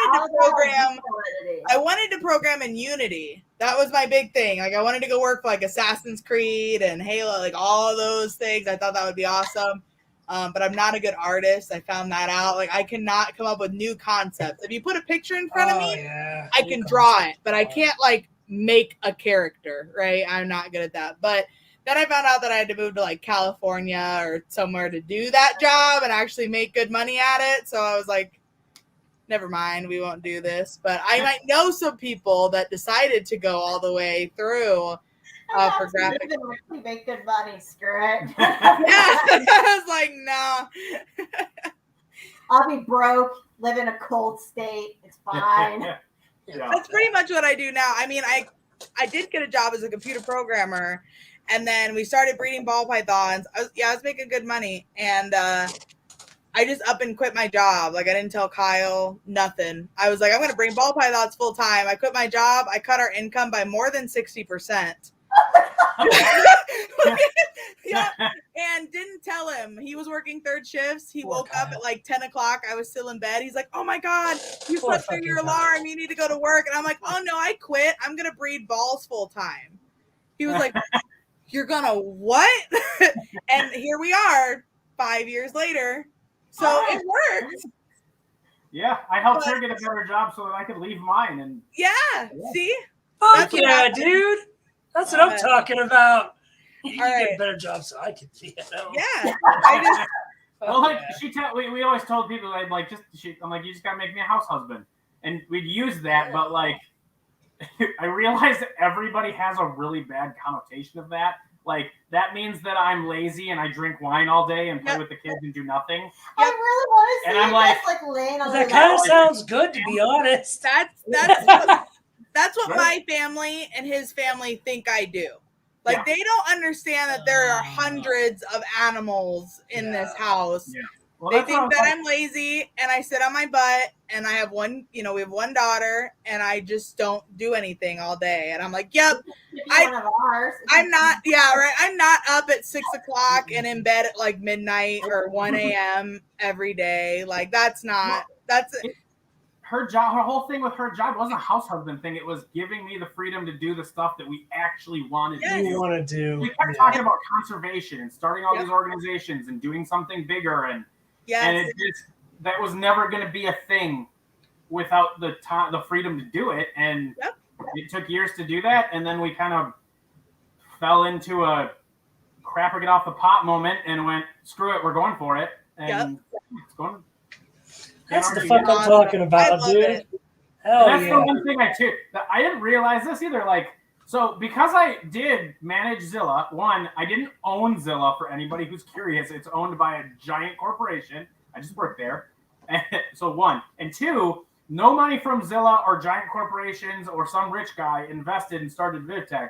I cleared out my 401k, and then we used that to start this company by ourselves. There's no investors. There's no nothing. Dude, that's good shit. That's man. just fucking amazing. Yeah. Well, all of my commissions go right into that too. Yeah. Well, the biggest part of it was we know what we want. I know the drive that we have. I know the how we want to create these products, how we want to address them. And I'm working for a company that, like I said, is overseen by a big corporation, has other people telling them what they can and can't do, really destroyed a lot of the entrepreneurial spirit that we were able to use that I had at that job when I started.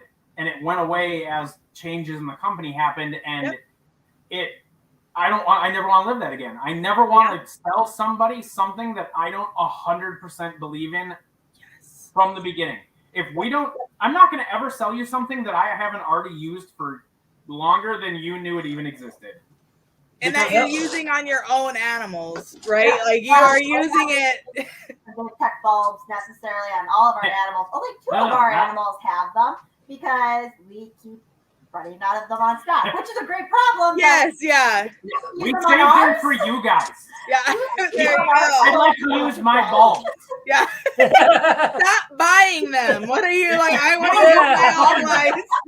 Buy more so that I can afford more stock so that I can get ahead and use my bulbs. I know, right? Fuck. But no, that's awesome, and that's great to hear you. And you guys mind me asking, like, how old are you guys? Like, you've started this at what age have you started your roundabout? You don't have to give me exact numbers. Sorry, Erica. I usually don't ask women's ages. 33. There you go. Yeah. That's amazing. No, you're still both pretty young. Yeah. Yeah. Yeah. Like you're. But the reality I didn't think you guys were much older than that, but you hear so many people that like start this endeavor. Than that. Like, yeah, I thought you were too. Thank you. For sure. But you hear people that start this endeavor or they try to start it in like their 40s or 50s or 60s because they've lived for 30 to 40 years and they finally realize like that this is like regular life is bullshit, people. I mean, the life that you're trained to have by society is bullshit. I mean, it just is. You know, I'm young and dumb, really, because I probably should have done what you guys did, which was actually be a workhorse for about 10 years so that I could go out and do this. But at 18, I decided that life was bullshit and decided I was going to quit and start my own company. And like pretty well, except for the fact, I'm 24. So we've been doing this for almost 7 years now. Which is incredible. Right? But I tell people all the time, like, everything I have is in this room right here that you're looking at. Like, it's literally everything you have. It's literally everything. Yeah. My dining room set, I have 4 different chairs that I found. Like, I was like, that's a nice chair, you know, and I would pick it up and bring it home because, you know, at some point it's like, what do you give up in the short run? For my favorite chair legitimately was they put it out by the curb. Yep. It's like it's a nice family that like lives down the street from us. And they like keep clearing out like large pieces of furniture every now and then because they did like an estate sale or something. But like some of the pieces keep staying. And like they put it out and I was going to I think Indiana or something for work, and I'm like calling her like, Ryan, you have to go get this chair. It's garbage day, and they're gonna come pick up this chair, and it's absolutely amazing. And I don't care that it's amazing. You're gonna hate it. It's like Hugh Hefner's like study chair, except it's pink. I love it. Oh my fucking god! I mean, if I get a pink smoking jacket and a bunch of hot blondes. And her, and obviously you too. You're part of this. The one brunette. Like, I'd be the new Hugh Hefner with this chair. I love my chair so much. Yeah, that is awesome. We put it up against a bookshelf just so it fits, because it's like it's that kind of chair. Yeah, it's to be in a study. Yeah. Surrounded by bookcases. I love it. A big presidential mahogany desk and shit. Oh yeah. Exactly. Well, it has a mahogany. What do you call it? Mantle piece behind it that my dad had made. So it looks like. Oh, it's fancy and shit. And then there's like the rest of our house. But like that corner and that spot. Corner. Yeah, that's the picture. Like, oh, you want to see our house? Look at this chair with the book. Yeah. I have a 1919. My house is a 1919, and it's still. I have had it professionally cleaned. I've cleaned it, but like when the dogs and the kids run through the upstairs, like it's like it rains down here with like dust, and I've scrubbed it back into. I've had it professionally. I've had my vents cleaned. Like I've done everything I could possibly think of. It's 100-year-old house. Like there is just dust and dirt and nooks and crannies that are never gonna come out, you know. But it's like God, you know. And so I'm the same way. I go to take pictures. I have like this one area. I have like 2 or 3 areas in my house that I take pictures in because the rest of it just looks horrible. I took an adorable video of my monitor the other day, but it's my cinder block basement wall with like a bunch of cracks in it and shit. And I'm like, I look like I live in a gutter somewhere. Oh, she takes the animals and then she's like, all right, I need a picture of this. Yeah, yep. In front of, honey, I'm going outside. Yep. Yep. Yeah. Yep. That's the that's best about way it. to do it. I have like a beam, like the foundation beams that they use to hold your house Support up, beam, right? yeah. So I've got one of those because my house was caving in. So I had that. I like set a piece of driftwood up to it, and there's one of the really old windows in my basement. Like Nice. it's like this deep, right? And and everything. Oh yeah, yeah. Yeah, and I have like my basement. I've had to paint like when we moved in, it leaked water really bad. So I've had to paint like the really ugly mold growth stuff. So the wall just looks horrible. Like there's no more mold. It doesn't leak, but it just looks terrible. There you can see the insulation in the top, and everything. And I put a piece of driftwood. It's probably like a good 3 feet from the window, right? So I'm cleaning my monitor's cage, not really paying attention. He has free reign of the room because it's monitor safe, and everything. He's wandering around. I look over and he has climbed up this piece of driftwood and into that window. He's probably a good 6 feet off the ground, shit. And I'm looking at him, and of course I have cracks in my foundation. So he like used the cinder blocks and he like crawled up into the window. And I'm just looking at him, and I took like a little video. I was like, "This is why you don't leave your water monitor unaccompanied when you're cleaning his cage." And I backed up, and I'm like, "He's about 6 feet up off the ground." But it just looks horrible. Like I can't post this. Like my house looks like it's rotting. And this is also why you get an inspector for the house. But yeah, no, we have that one in the front room, and then we have our Zoom wall. So anytime we have to do this is our Zoom wall. I hate doing Zooms in front of this. Anytime we have to do like a professional Zoom, it is in our bedroom in front of the Gami Ratnavara gallery.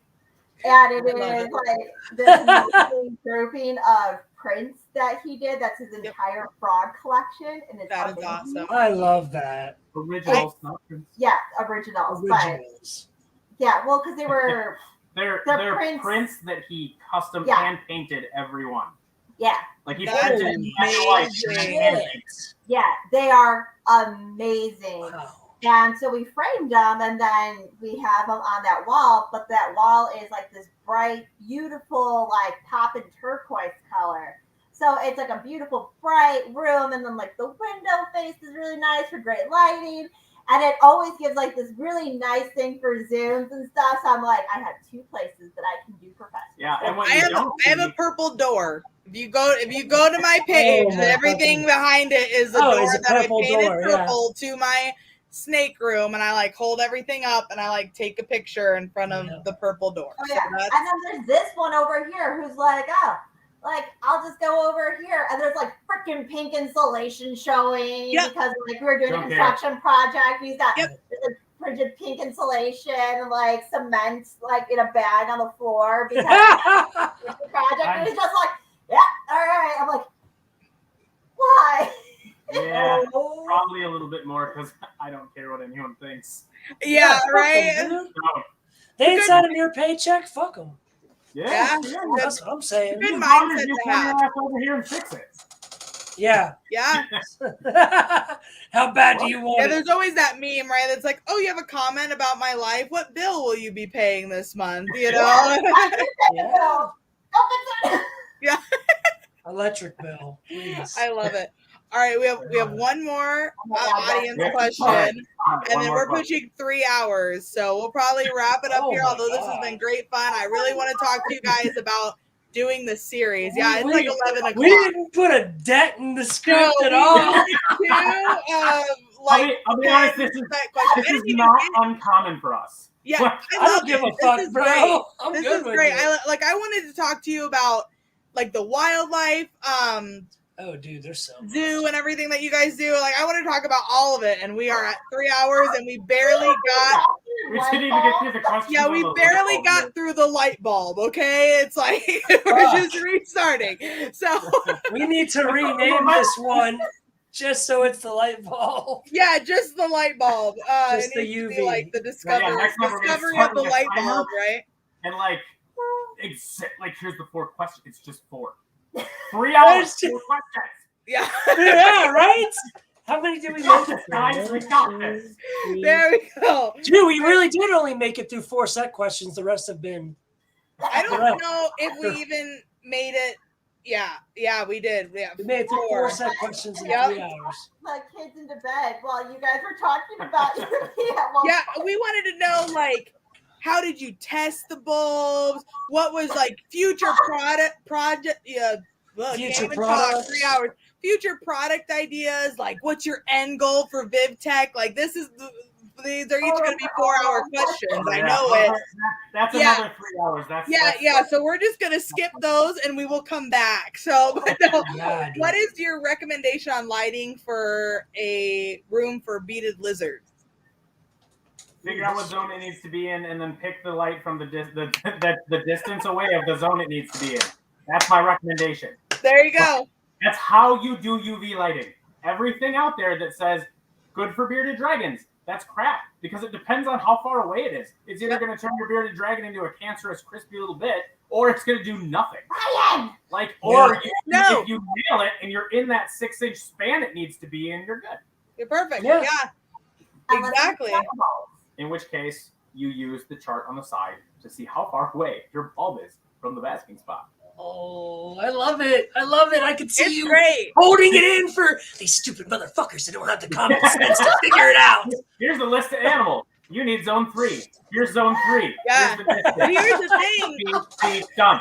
Yeah, and here's the thing though that I was talking about, right? No other product has that. Like, unless you've seen a VivTech bulb. Ow. By the way, guys, I don't know if it's on there because I couldn't find it. You guys need to put that chart on your website. It's coming. There's Don't give it away. Don't give it away. It's too exciting. Okay. There's a very cool page coming. With She said it 3 times so fast, so it really must be exciting. So, don't give it away. Because I was looking for it the other day and I can't remember what. I ended up finding the box and I figured it out. But I was looking on the website because I thought I had thrown away the box and I was like, shit, I can't find the Don't throw away the box. It is gorgeous artwork. Don't throw away that box. Yeah. Ever. By the way, she did all of the branding, all of the colors, the artwork, I love it. the packaging, all of it. But I have to say, like, I have like 8 boxes now. Love them all. What's wrong? Recycle them into one big It's box. actually Kyle, because I tried to keep all of them.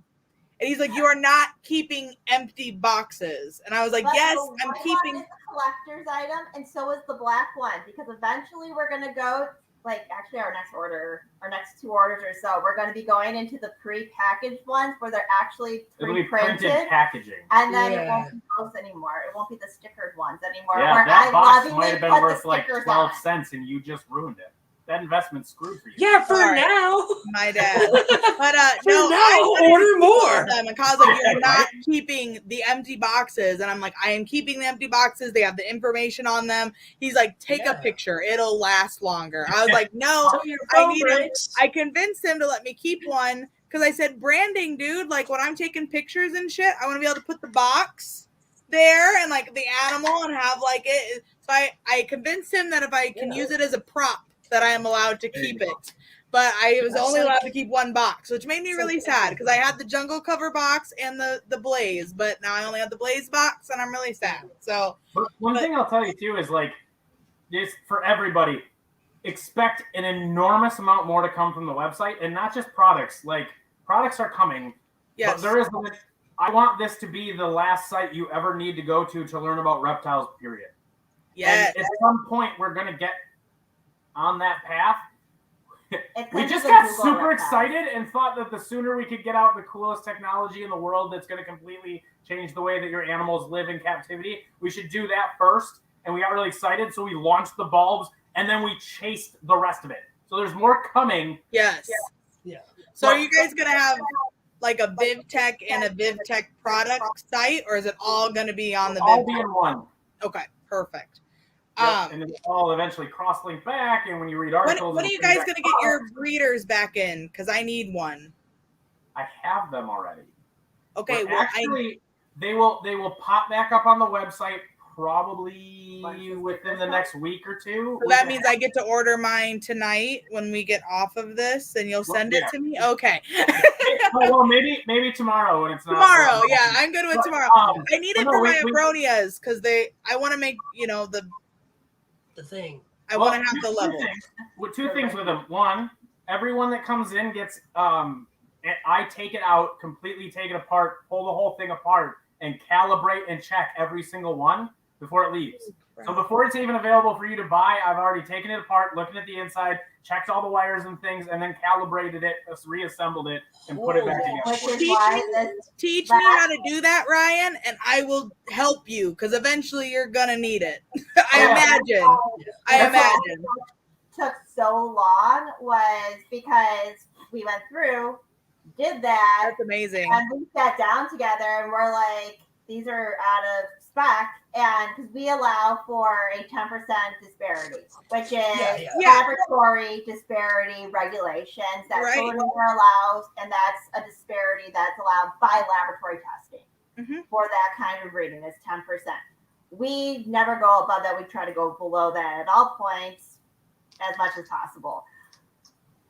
Between that and then the latest model of solar meter, which is what everybody compares it to. When it comes to that, though, the last batch had come in, and there was so few that had actually come in with spec because of something that got jostled around that we sent them back. And then they sent us new ones over because our manufacturer is absolutely amazing. And they were like, crap, no problem. Here you go. We want to keep working with you. And they sprayed it.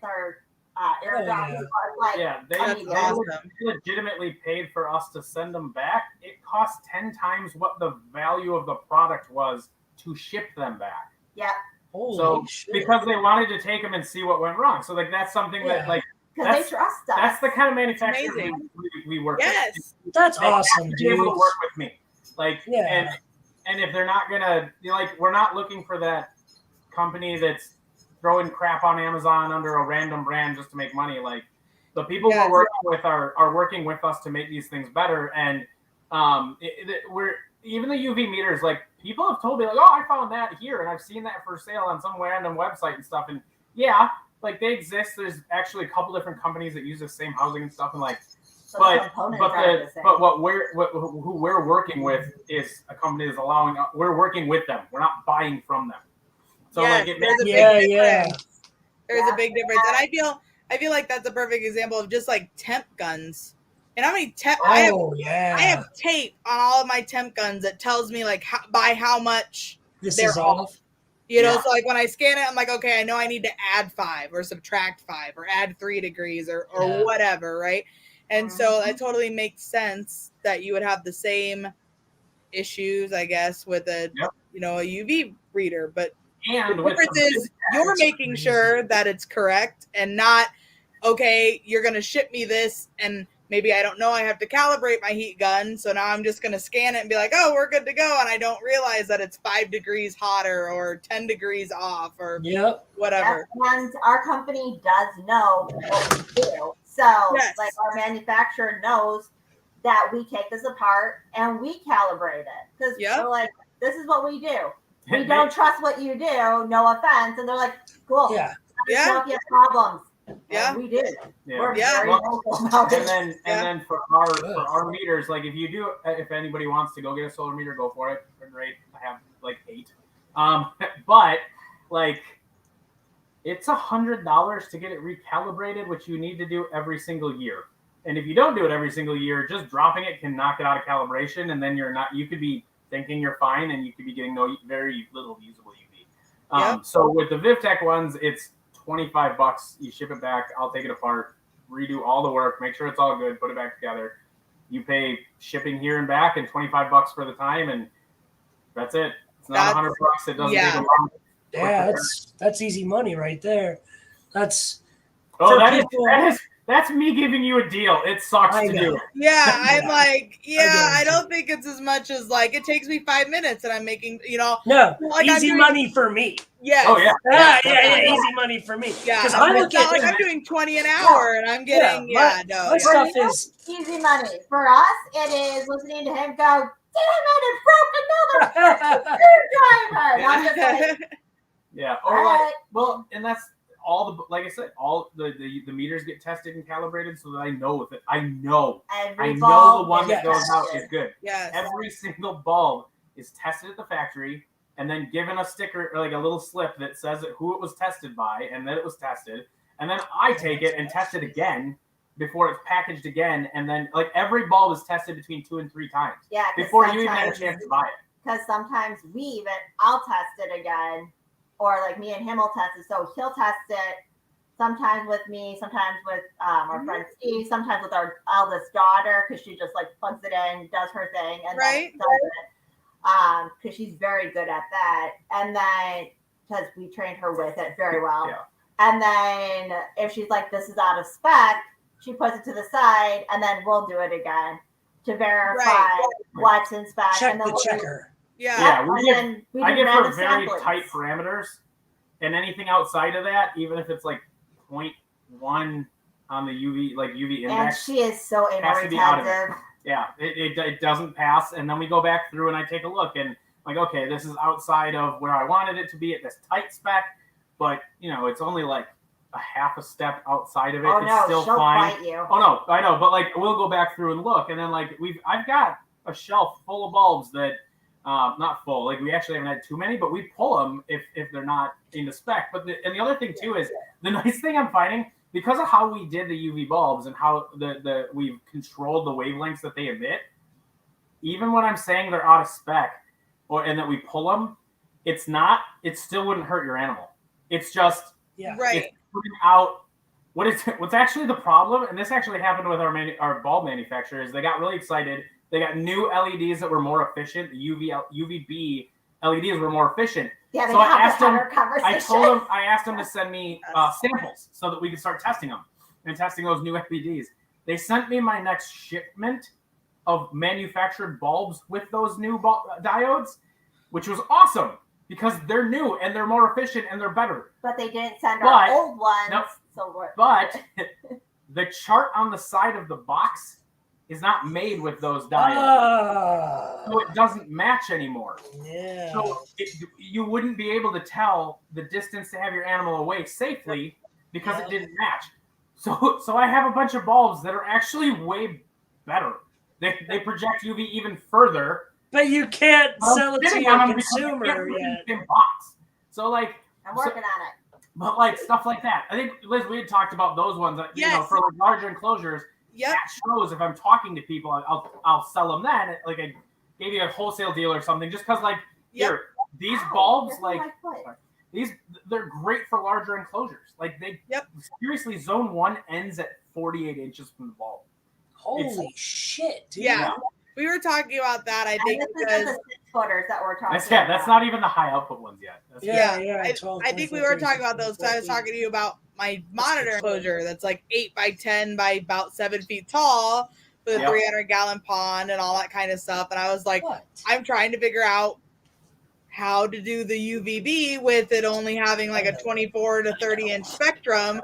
You're like, don't worry about it because I've got a better bulb, that I can sell you. So yes, I think we were also talking about them when we were talking about our study about indirect UVB with ball pythons. I think was another came up. So anyway, all right, guys. Fucking dogs, man. Over 3 hours now, and so the dogs are now attacking Brandon. Wait, hold on. What was your longest podcast? This. I think it was this one. I was just gonna say I didn't want to be beat by anyone. I think we're good. I don't know how long was our one with Billy. Let me look it up before Billy, we cut Billy at 2 hours. We definitely cut Billy at 2 hours. I think we did make it 3 hours with someone, but I think it was Will, wasn't it? No, it wasn't Will. Maybe it was Alex. Will is 2 hours and 59 minutes. in 1 second. Cool. Oh, you beat Will Morrow's by like 10 Oh minutes. no, Billy's live was 3 hours and 26 minutes. So we've got to. You have 18 left, damn it. Yeah, we got to keep going here. That was our longest one so far. Well, Erica's like, no more. Damn it. Session 2 will be 4 hours. I could do. Oh, yeah. I'm dead serious. Yeah. Actually, you know what we should do? You guys should just get your ass up here and come do it here with us. Where's here? 20 minutes north of Chicago. Here's here. He's in Oklahoma. Oh, And I'm moving in. Moving in November. That's totally doable for me. I can make it happen. I will be down. Yeah, I Brandon. can make it happen. So Brandon's retired military, recently retired. So yeah, I just retired. Yeah. So my life is. The nice thing is, though, in my opinion, is if we want to be doing these pre-recorded, we could start them like during the day, like maybe when kids are at school. Oh yeah. And we could record we could like record for an hour or two. We don't have to do it all in one sitting, right? But then that way we're not staying up till 11 o'clock midnight. I mean, I'm down to stay up and party, but we got to party. Well, yeah, that too. But I've been asking if there's questions too from your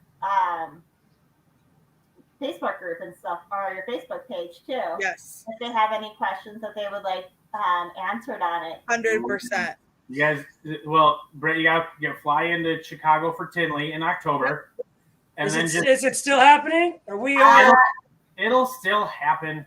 I think You it said will. that about the first one and No, then the I second didn't. one. And if Anaheim, California is still happening in September, then Yes. Tinley is still happening. Yes. Yeah. So, we'll see. I mean, who knows? It could Chicago change. just went under a mask mandate. But yeah, it's just the city of Chicago. Yeah, No, the state of well, that's true. Yeah, I mean, this. But if you come out for That's Tinley, American. you'll be 40 minutes from our place. You can come Oh, out then that's easy. Yeah, I'll be there. Yeah.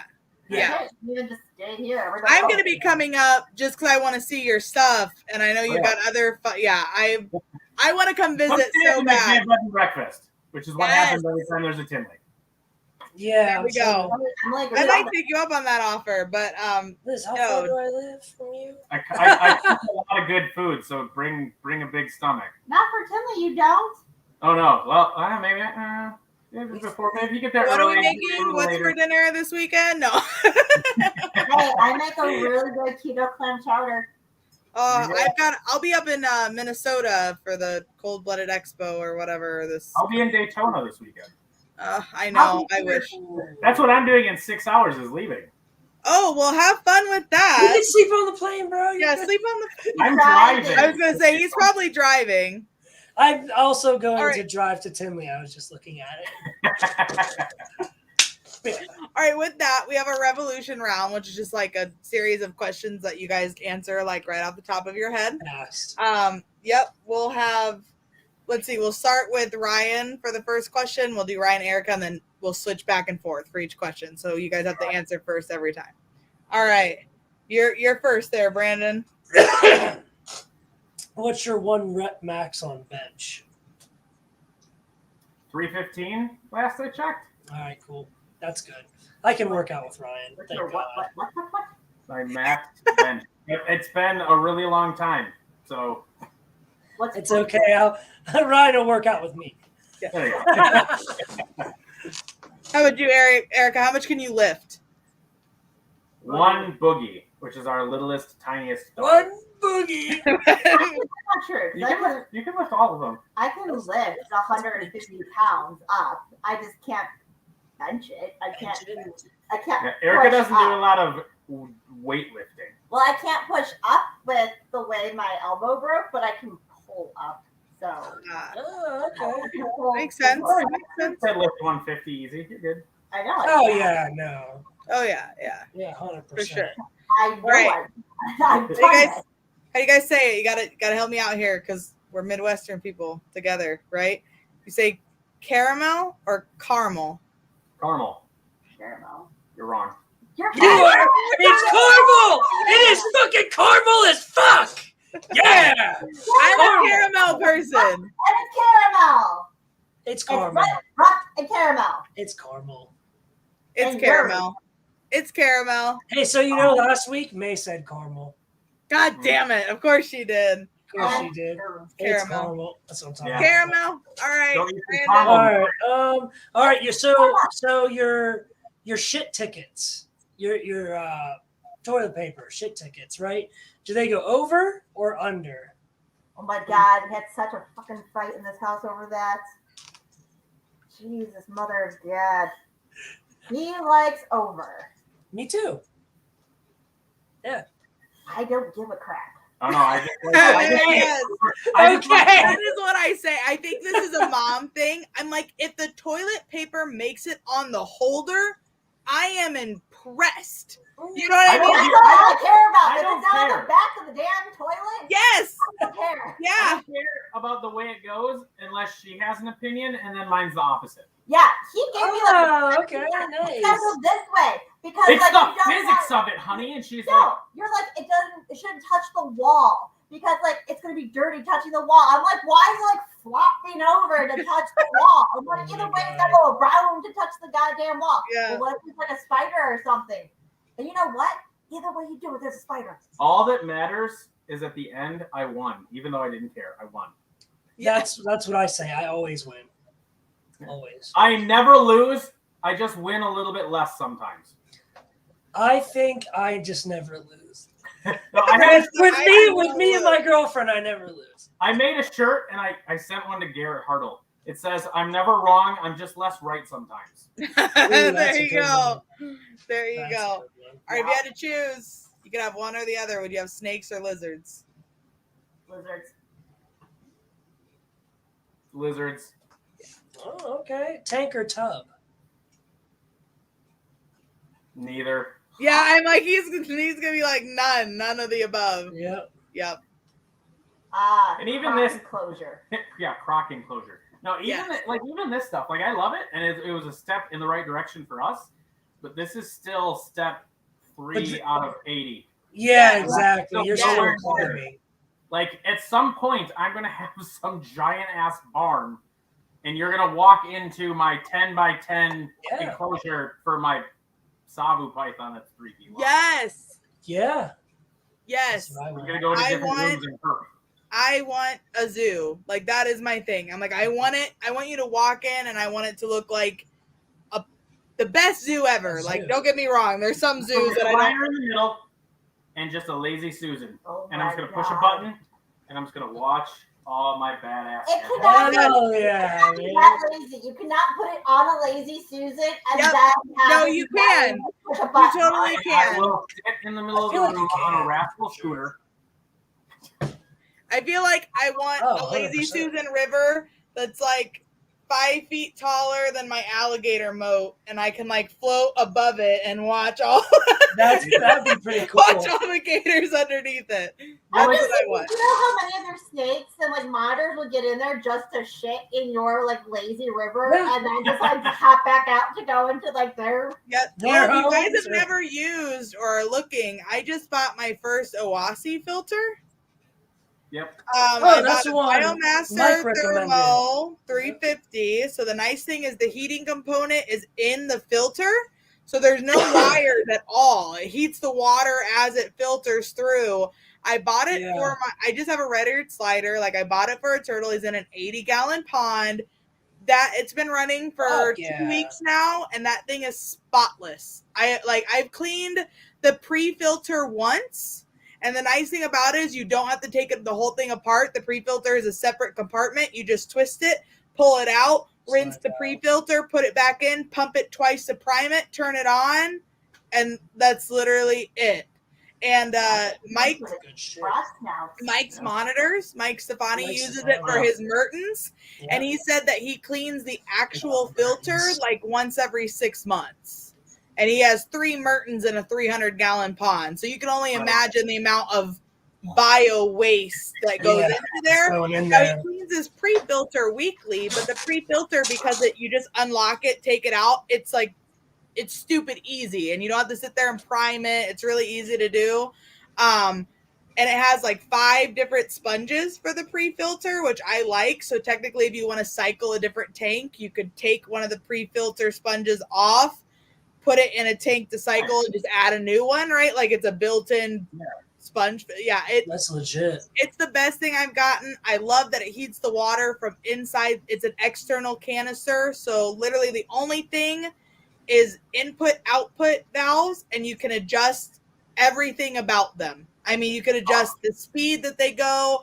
You can adjust how much like area it spits out, so you can make it like one place, or it has a tube with holes drilled in it. So I mean, it has so many different features. It's ridiculous. That's badass. And filters. I was looking at some of their pond filters at one point. Yes. They had they have a huge pond filter that does it pulls all the leaf litter and crap out as it filters. So I'm like, that'd be perfect for like the Crocs when it's a giant turd. Yeah. Instead of plugging up the filter, it get pulled off before, and then and they make their own pressurized systems so that you can have like waterfall features and all kinds of stuff without having to have the pump. It's all just built into the filter. It's like it's the best thing. It's like the best, couple $100 that I've ever spent. Because I mean, if you guys have ever owned a turtle, you have about less than 24 hours before you have to completely take all the water out and drain it and refill it. Nasty little bastards. And it's crystal clear water. I mean, it's been 2.5 weeks and the water is crystal clear. And there's no smell. I'm amazed. Absolutely amazed. It cycles I think that it's this little canister filter. It's maybe 2 feet tall. I think it cycles like 2,500 gallons an hour.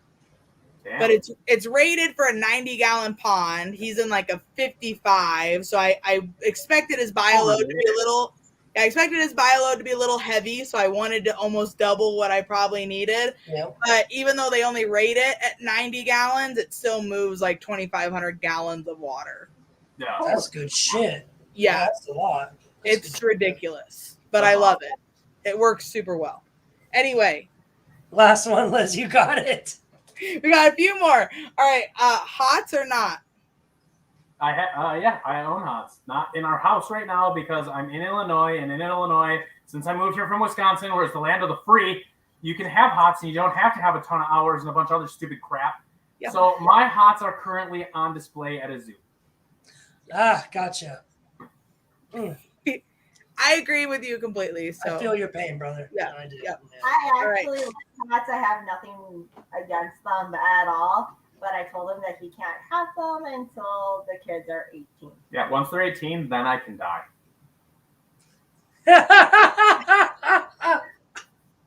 That's when you're supposed to start finally living, guys.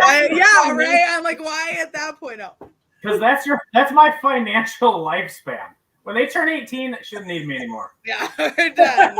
Like, you can piss off then, go play with some cobras. I don't care, whatever. Yeah, right. By the way, fun story. This man, terrified of armadillos. I'm not terrified of armadillos. Cobras. I didn't know what it would do when I tried to grab it with my bare hands. So, like, fair enough, I guess. I know what a cobra will do if I grab it with my bare hands. Exactly. He's like, I know what a cobra does. Yeah, dude, exactly. I get that. I just don't know what it's gonna do. Like, it could jump up and kick me. I don't know how thing's gonna do. He's like, does it have giant teeth? I'm like, it's an armadillo. It didn't mean anything to me. Yeah, I don't know shit about armadillos. I would have had no idea. Actually, I think that's funny. I was holding the spinulosus like the second day that we had it, after he'd gotten out and freaked himself out. I'm holding it, and he just turned and like looked at my finger, and I'm like, "Don't you even dare!" And he opened his mouth and was like in slow motion, like, "I'm gonna bite you if you don't put me down." But he was just like, and like clamped down on my finger. And I'm just looking at him like, this is the saddest monitor bite I've ever seen. Like, he's like, "I'm gonna do it. I'm gonna do it if you don't. I'm gonna do it." Your warning. Yeah. Yeah, exactly. That's awesome. I was like, the cutest but like most pathetic monitor bite I've ever seen. Because like even my Tegu's gotten me a few times, and I mean, she's like, there's no there's a warning, right? But there's very little warning. Like, it's like, I'm gonna look at you sideways and then I'm gonna eat your finger. Like, that's the Tegu's warning. But he was so cute. He was just like, it was like 15 seconds. I just sat there and watched him, and he's like. But at the same time, like, reptile, we're all a little bit special because in that Oh, yeah. story, you watched a thing with sharp ass teeth Yep. and mild amounts of venom in its saliva look at Yeah. you and go, and you just went, "You're not going to do it." Yeah. Yeah. Yeah. No balls. Like, Yeah. huh, you Yep. did do it. Yeah. Yeah. Prove me wrong. I know we're all I sure did. oh, this little snake Yeah, is I'm biting just me. watching It's it. so Like adorable. it's not going to. Yep. I You got, sure I did. got Chinese finger things together by 2 peacock monitors. I was holding one while she was cleaning an enclosure. Wait, what? So she got to stop squealing. She's laughing at me because I got like Chinese finger trapped together with 2 peacock monitors. You're being an idiot. So I was whenever I have them out, I try and work like with desensitizing them to things near their face. Oh yeah, you touch everything. I'll Yeah. touch them, I rub near their face and things Nothing like is that. pure. And one of this female was totally cool and didn't care what I was doing. And I was like, all right, cool. And then she's up on this like step stool. She hands me the mail. So I'm holding him. And then she starts gaping at him and he starts gaping at me. And I'm like, okay, guys, stop. So she bites my finger. And I'm like, God damn, she did the same thing. She kind of sitting there and she just looked and just went, well, screw you. Whap. Yep. Grabbed it. And But they don't let go. yeah, and she just hung on. So I'm like, and it's not like it hurts. It doesn't feel good. Yeah. But it's not like oh my It's not god, gonna fucking yeah, kill yeah. you. I don't like it. So Yes. I would like it to stop. Yeah. So I'm sitting there and I'm like, okay. I'm like, here, can you take this one? She's like, I can't right now. She's holding a bunch of stuff. And I'm like, whatever. So I went like this to use my fingers to pull her off. And he bit me on my hand here. So I got stuck with both of them in each hand biting my other hand at the same time. And she just sat there laughing at me like an asshole while I bled all over the floor trying to get them off. That is awesome. That's Yep. fucking crazy. Yeah. No, That's so fucking funny. that's hilarious. This Yeah, and it was just, why are you staring, asshole? Get down and out. Yeah, dude. Because I'm like, God damn it. Yeah, it's fucking funny because it's not happening to you. yeah. They're I let go of them. And Yeah. they were just hanging. Yeah, and they And still, get yeah, them they off. No, so the city bit me. Like, Oh yeah, I got her off, and then she bit me again and locked onto me again. So it's fun. Just made What an No. asshole. That's hilarious. I was just holding him, and he barely bit me. Like it pinched, but he didn't even break skin. Like They he, do test bites. yeah, Like he just the kind more of, in training, he'll do that too. He'll kind of like come up and like I'll put my hand up to him, yep, and he'll kind of like open, and he might kind of do that at me. yep, But I've waited, and he won't bite. He's just kind of like, what? yep. What are you? Are you cool? Holding Cool, like, man. and he just barely got like this. Didn't even break skin, but like got the fatty part of my finger, and he literally like barely touched me. Like just touched and kind of sat there.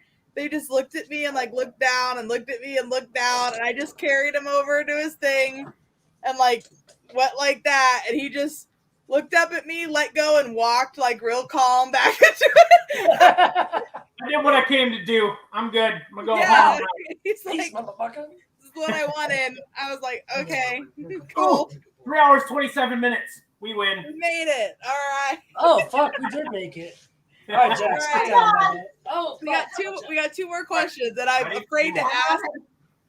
I'm afraid to ask our last question because it's usually a long-winded question for most people. We'll The next one. notes it. The next one is favorite species. Like of all time, what's your favorite species? Both of you go. Tuatara. Ooh, okay. I like Ariels. Yeah, she likes Gariel. There you go. So, how are you revolutionary? Last question. Right. I would say that why we're revolutionary, or at least what makes us different, is that The we're light bulb. right.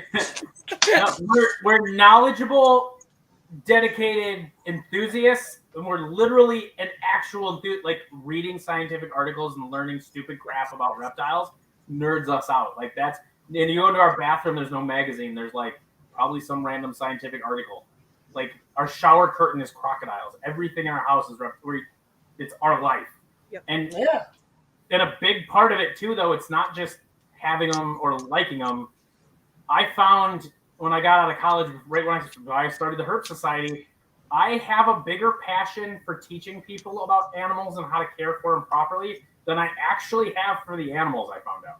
Like, I'm more excited to get you excited about why they're cool. Yeah. Because I already know why they're cool. I've been really excited. Yeah, true that. And that's, I think, what makes us different is, one, we come at it from a different avenue. We're not trying to build a business to become some big corporation to do anything. And then the other part of it is we're a really unique team too. So my background is in engineering. Like, I have a master's in engineering in building wastewater treatment plants and like HVAC design. Nothing to do with animals. But I'm very analytical. I'm very big picture. I'm very science and engineering and problem solving. And she's very biological and more medicine and animal behavior and things like that. So I look at natural husbandry and natural history and how these animals live in the wild. And she looks at it from the aspect of where are we falling short and why is she seeing them in clinical cases? Like, why are they ending up at the vet and what's wrong? And then how can we correct it? And then we take both of those pieces of, I want to find out what in the wild they're missing. She wants to know what they're missing on why it won't do this. And we use that to come up with a solution from both sides. Damn, that's some good shit. That's the way to do it. I mean, to get both sides of the coin. And Eric, I don't think we touched on it, and it's kind of late, I guess, because we're at the end. But what do you do for a living? Because I know that you're not just VivTech. And I know you told me at Sewerfest, and I'm not going to lie, I blinked out after like the third word that came out of your mouth. It was like 3 really big words back to back, and I was trying to think of what they were, and I was like, this lady knows more than me. Like, that's all I need to know. Yeah, right. So I actually have a background in veterinary medicine. That's what I do, and my passion is in exotics. For over a decade, I had worked exclusively with exotic animals through Chicago Exotics Animal Hospital out in Skokie. They're an absolutely phenomenal team out there, and that's where I got my start with it. I've had great opportunity to work with zoos, and after Ryan and I became a couple because we were going to have the kids and everything like that, I needed something that was a little bit more stable, that I could be more flexible with the kids and things like that. And I progressed to the next phase of veterinary medicine, which is, moving upwards in the industry. And I moved into Antech Diagnostics, where I'm a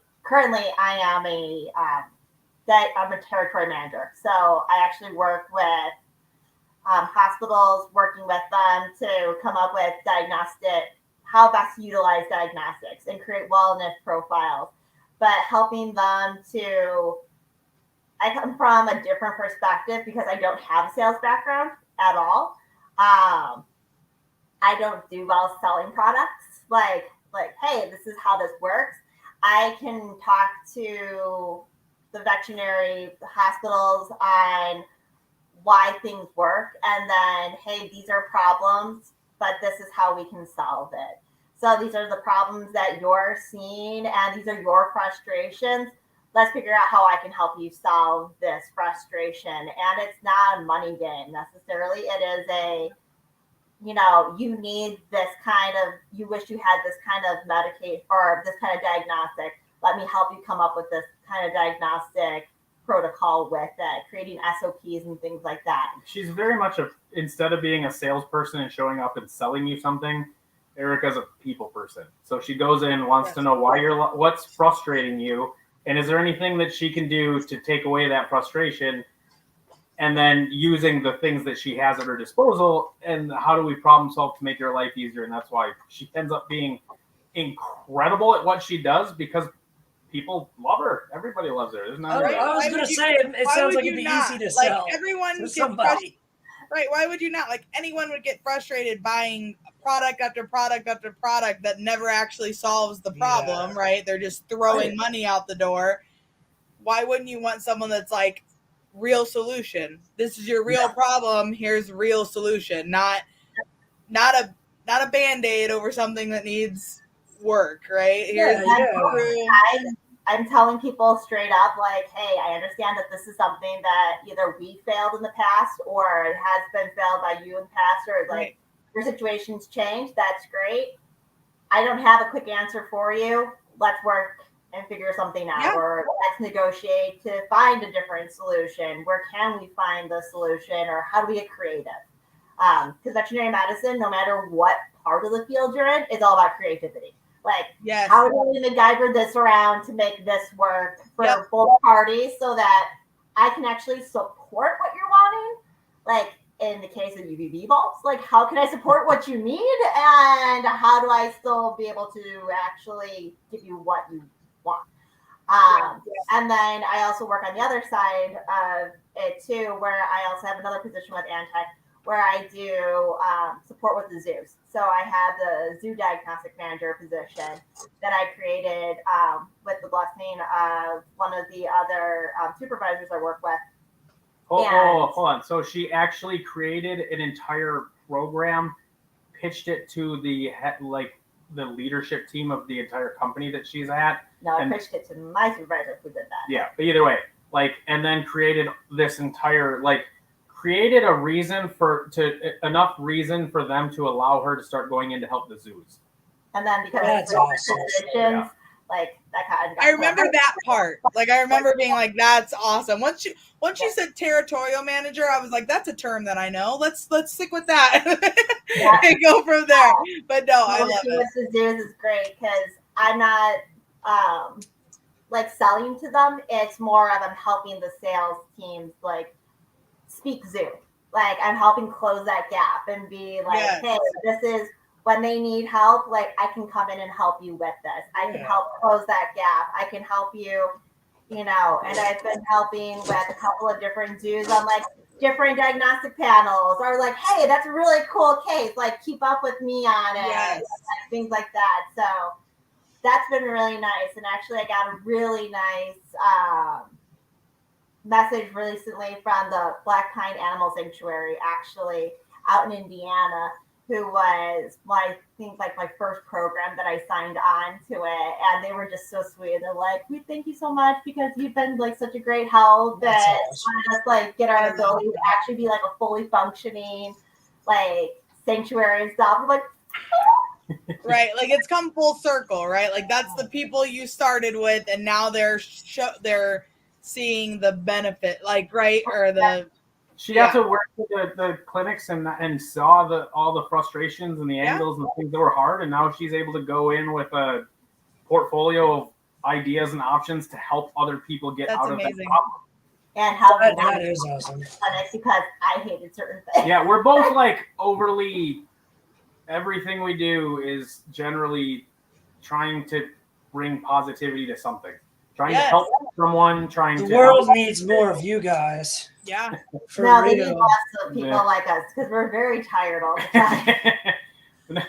But no, I mean, even when it comes to the knowledge and the stuff we have in doing a 3-hour and 40-minute podcast, there's no reason to have spent my life learning this much crap if I'm not going to share it with other people so that they can grow up. I agree 100%.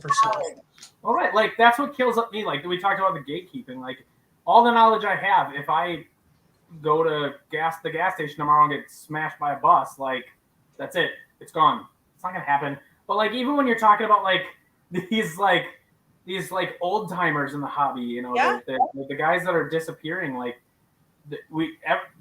everybody should get in front of those guys and just shut up and listen. Just enjoy. Yeah. And this whole hobby should be about sharing every single iota of knowledge you gain so that we can all grow. We talk about this a lot too, Brandon, on the podcast, and I'm sure you guys have heard it many times and use the term, you will never know everything. There's always something new. You are always learning. And even if it's a matter of you're learning something that someone already knew, or you're learning new things that no one knew, right? Like you're discovering new things about UV, or you're discovering new things about, microclimates, or the fact that, this animal needs this and that, like things that no one else knows. If you are holding in all your knowledge and I'm holding in all my knowledge and we know different knowledge, the whole world suffers from that is the animals. Yes. Yeah. So that's who suffers. Yeah. That's what kills me. So like, it's all it kills animals. Kills animals, yeah. But it's all about just creating those pathways. And like I said, even like with VivTech, it's how do we connect the science community with the zoo community, with the veterinary community, with the hobbyist community, and how do we start tying all that stuff back together? Because like we're all reptile nerds, all of us. Yes. We're all equivalently nerds for reptiles. Like it doesn't matter what your job is after that. Yep. Yeah, pretty much. And that's hard. And we've actually talked about, this is Brandon's idea. I'm not going to steal it from you, Brandon. Brandon came up with the great idea when we started Reptile Revolution to do a segment called Bridging the Gap. And we wanted to bridge the gap between hobbyists and breeders. Because there is such a huge gap between those two sides of the industry, even though we correlate side by side constantly. Because breeders, who's buying your animals? I'm going to sell you my animal. You want an animal? I'll make it for you. Yeah, but there's such a huge... We all started as keepers. As keepers and hobbyists. And so that's why we try to have, informational people. We didn't want to be the next ball python channel. There's just, I love ball pythons. Obviously we breed them, but there's a lot of them. We wanted to bring everyone. We wanted to bring people with your knowledge. We had Medusa on last week. She's more like brilliant, but she's an influencer. Cool. I mean, she really is. She is an influencer on Instagram, has a great account, awesome content, keeps her reptiles really well. But she is who people find when they look up reptile keeper, right? Or I want to keep reptiles. That is the face of the first introduction that people see, right? Because people are not finding us. When they go on Instagram or their social media or YouTube and they type in blah blah blah, whatever they're looking up, they're not finding the companies, and they're finding those people that are putting their faces. And that's just what they do. Large following. Exactly. Yeah. And so, like you said, there are so many gaps in this industry. It's ridiculous. Whether it's vets, zoos, nutrition, keepers, breeders, hobbyists, even amongst the breeders. I mean, if you breed boas or ball pythons or monitors or, ball guys versus monitor guys. Yeah. Very clicky. Very clicky. Yeah. Guess what? With the people that are fighting against us, don't give a crap what you keep. No, not at all. It's a reptile to them. They don't give a fuck. Yeah. They don't give a crap if it's a corn snake or a retic. I mean, they just don't care. Hey, to them, it's all poisonous. Yeah, exactly. So that's why you got to be members of see, exactly. You gotta be that's why you got to be AZA certified if you want to keep any of these animals. 40 minutes for you to mention USARK. I am so disappointed, and I am telling Phil that whatever. I went 3 hours and 40 minutes, and you didn't mention it at all. So go ahead and tell him. Because it is you who always goes on your entire rant. Actually, I'm pretty sure you mentioned USARK way earlier. Ryan mentioned USARK when he earlier. Yeah, they're not paying attention. I'm trying to pay attention. It was funny. Ryan mentioned USARK earlier when he mentioned the 5% proceeds from VivTech going to USARK. Yep, 100%. Yeah, because every $5 to become a member.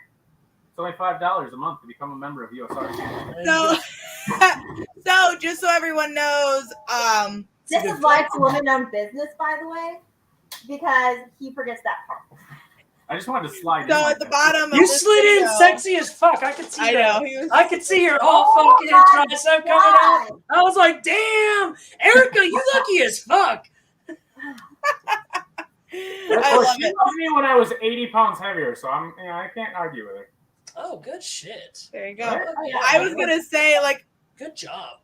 I was scrolling through your Instagram to find pictures for the announcement or whatever. I'm scrolling through it and stuff, and I'm like, I can tell that Ryan's a lot happier since he quit his job at Zilla. Oh, I bet, man. Yeah, like I mean, Depression's a it's just, motherfucker. you notice, right? Yeah. I loved managing Zilla. It Yes. was the best time of my life, career-wise, for the first few years. Yeah. And then there was some corporate changes, and then it just went downhill to the point where it was just hard to be there. So Dude, yeah, that's how the Army was. It was great when I first joined, and then. But anyway, I mean, I was like changes. scrolling. I could see like the last few shows you did with Zilla, right? Like you had posted on there, and I was like, huh. I could tell Ryan likes his life as the owner of VivTech more than he did when he worked, at least the last, right, when you looked at Zilla. But when I started, it opened up. I was able to just come up with ideas and run with it, and it was awesome. Yeah, and then it wasn't. And then once I was able to go to VivTech, like I'm looking at a stand-up fan that'll also humidify your room that you can control through Wi-Fi. Like, just because that's awesome.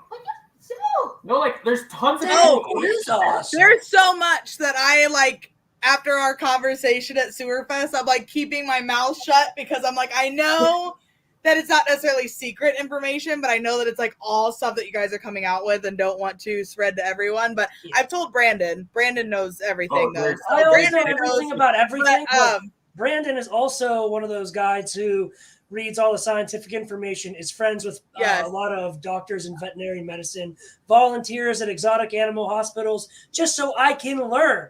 Like, I will sacrifice my time to learn as much as I can about all these every animal species. You also won him over by saying he was sexy as fuck after flicking me off and then rolling back in here. So hey Brandon. Yeah, you told me about That's what I'm talking about, Ryan. You told me about your zoo, buddy with your that has a lot of your mods and stuff. We were talking about this video. So I like looked it up. Like, dude, this place is only like 3 hours away. I'm like, I could volunteer here. Cause like, what do you mean you can volunteer? I'm like, I'll drive 3 hours one way. And then I looked it up because we were in Kenosha. We're planning on moving to like Kenosha County up in Wisconsin. And I'm like, when I moved there, it's only gonna be 42 minutes. I said, I will be gone 3 days a week. Like, I will be volunteering all of my time. We're 20 minutes away from that. Yeah, exactly. That's awesome. See, once we move to Kenosha, I won't be at my house. That'll be the problem. I'll be at everyone else. I'm telling you, I'm getting the RV, and me and Liz are gonna take like weeks, breaks at a time, and go all over the driveway. place. I'll throw you an extension cord. You're good. Yeah. Some construction projects won't let you use the electricity and won't even charge you. There you go. Oh, shit. Yeah, once we get this channel up and running and we have enough influence, in all honesty, to get into some of these zoos and conservation we need places, more that kind of stuff, we literally are going to buy an RV.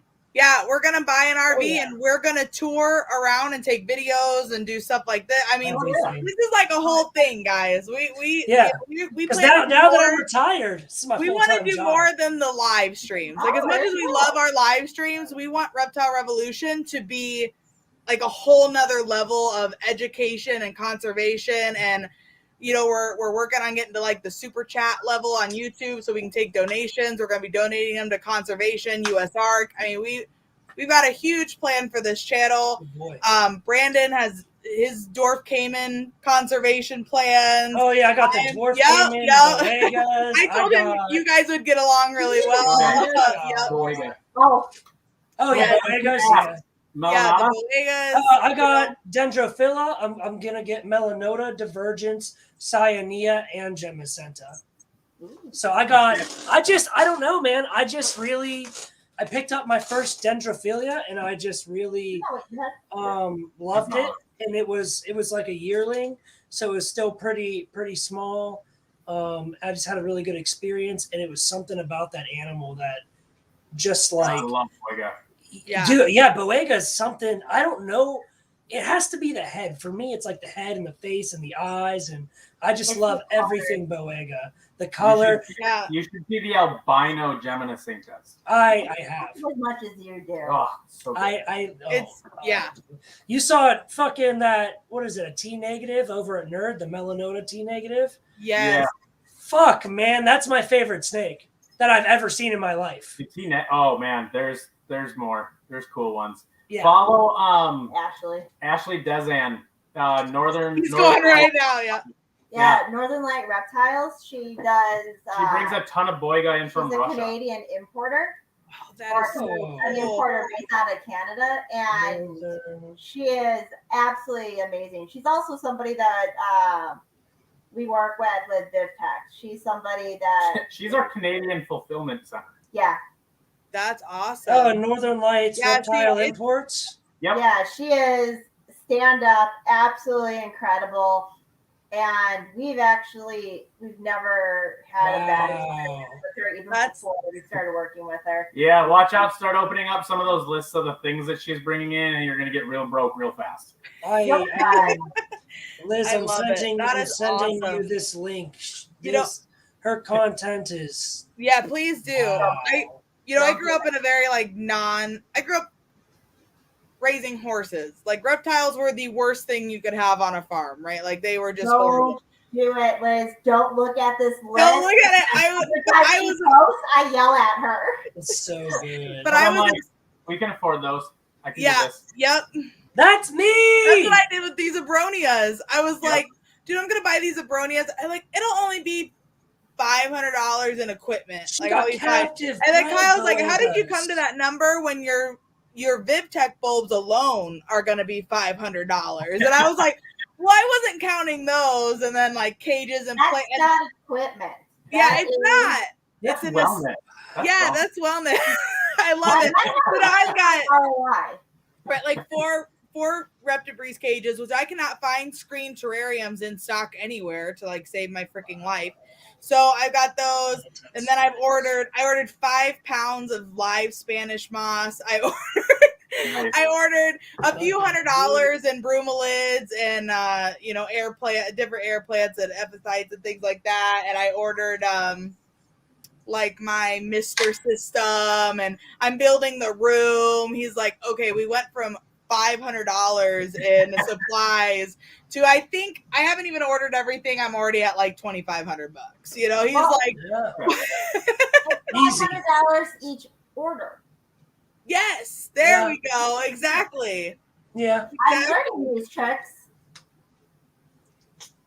That is the one thing I miss the most about Zilla is the lab that I built while we were there. While I was there, anytime I saw a video of that husbandry lab. It doesn't exist anymore. It sucks, but when it did, it was awesome. And it was also awesome for me because she'd be like, Did you order animals? I'd be like, yeah, for the lab, not for me. Yeah, for the lab. Always for the lab. And then they would go to the lab for quarantine. And then I'd be like, we needed to move them. They had to come back. Yeah. Wasn't working out at the lab. That is awesome. They were never purchased by Zilla or for Zilla. Oh, yeah. No, I just bought them and then told her they were for Zilla so that I didn't get in trouble. Yeah. And then he would just have them shipped to his office so that he could show me that it came. It was for Zilla. Yeah. Or my personal favorite out of all of that was, it's for Billy, who was, the lab person that worked with him. Tech. And then also, and that helps too. But it's for Billy. And she loves Billy, so she won't say no if I buy him. Bill Stewart, Bill, okay, I was like, that's why I laughed at first. And then I was like, it's for Billy. And I'm like, oh, okay. And he's like, we're just going to hold it for a little bit. Oh, okay. And then it would go to Zilla and he delivered to Zilla because he was there. So I couldn't see what came in the box. Obviously. And then, they sent me some extra animals accidentally. And then I learned, they accidentally sent me. No, that's not true. I get presents all the time in my shipments. I also get presents all the time in my shipments. Liz gets jealous. I sent her pictures and she'd be like, yo, I'm jealous. But yeah, we've made it 4 hours. I'm about to go to bed, guys. Yeah. Yeah, we gotta roll too. I legit am driving to Daytona Beach in the morning. Well, if you need Fuck. to be awake tomorrow, I can pick your brain about anything. Go to Georgia. He just needs to make it to Georgia. All right. Well, there you go. That's still a long drive. That's You 12 got hours there. making it. Oh, and with that, we should all stop talking. Agreed. All right. So we'll get together for we'll get together for round 2. Yes, we're doing this series. I love it. This should be great. But I'm going to end the live. Thanks, guys. Thank you for your Ryan time, and guys. Erica. Thank you so much.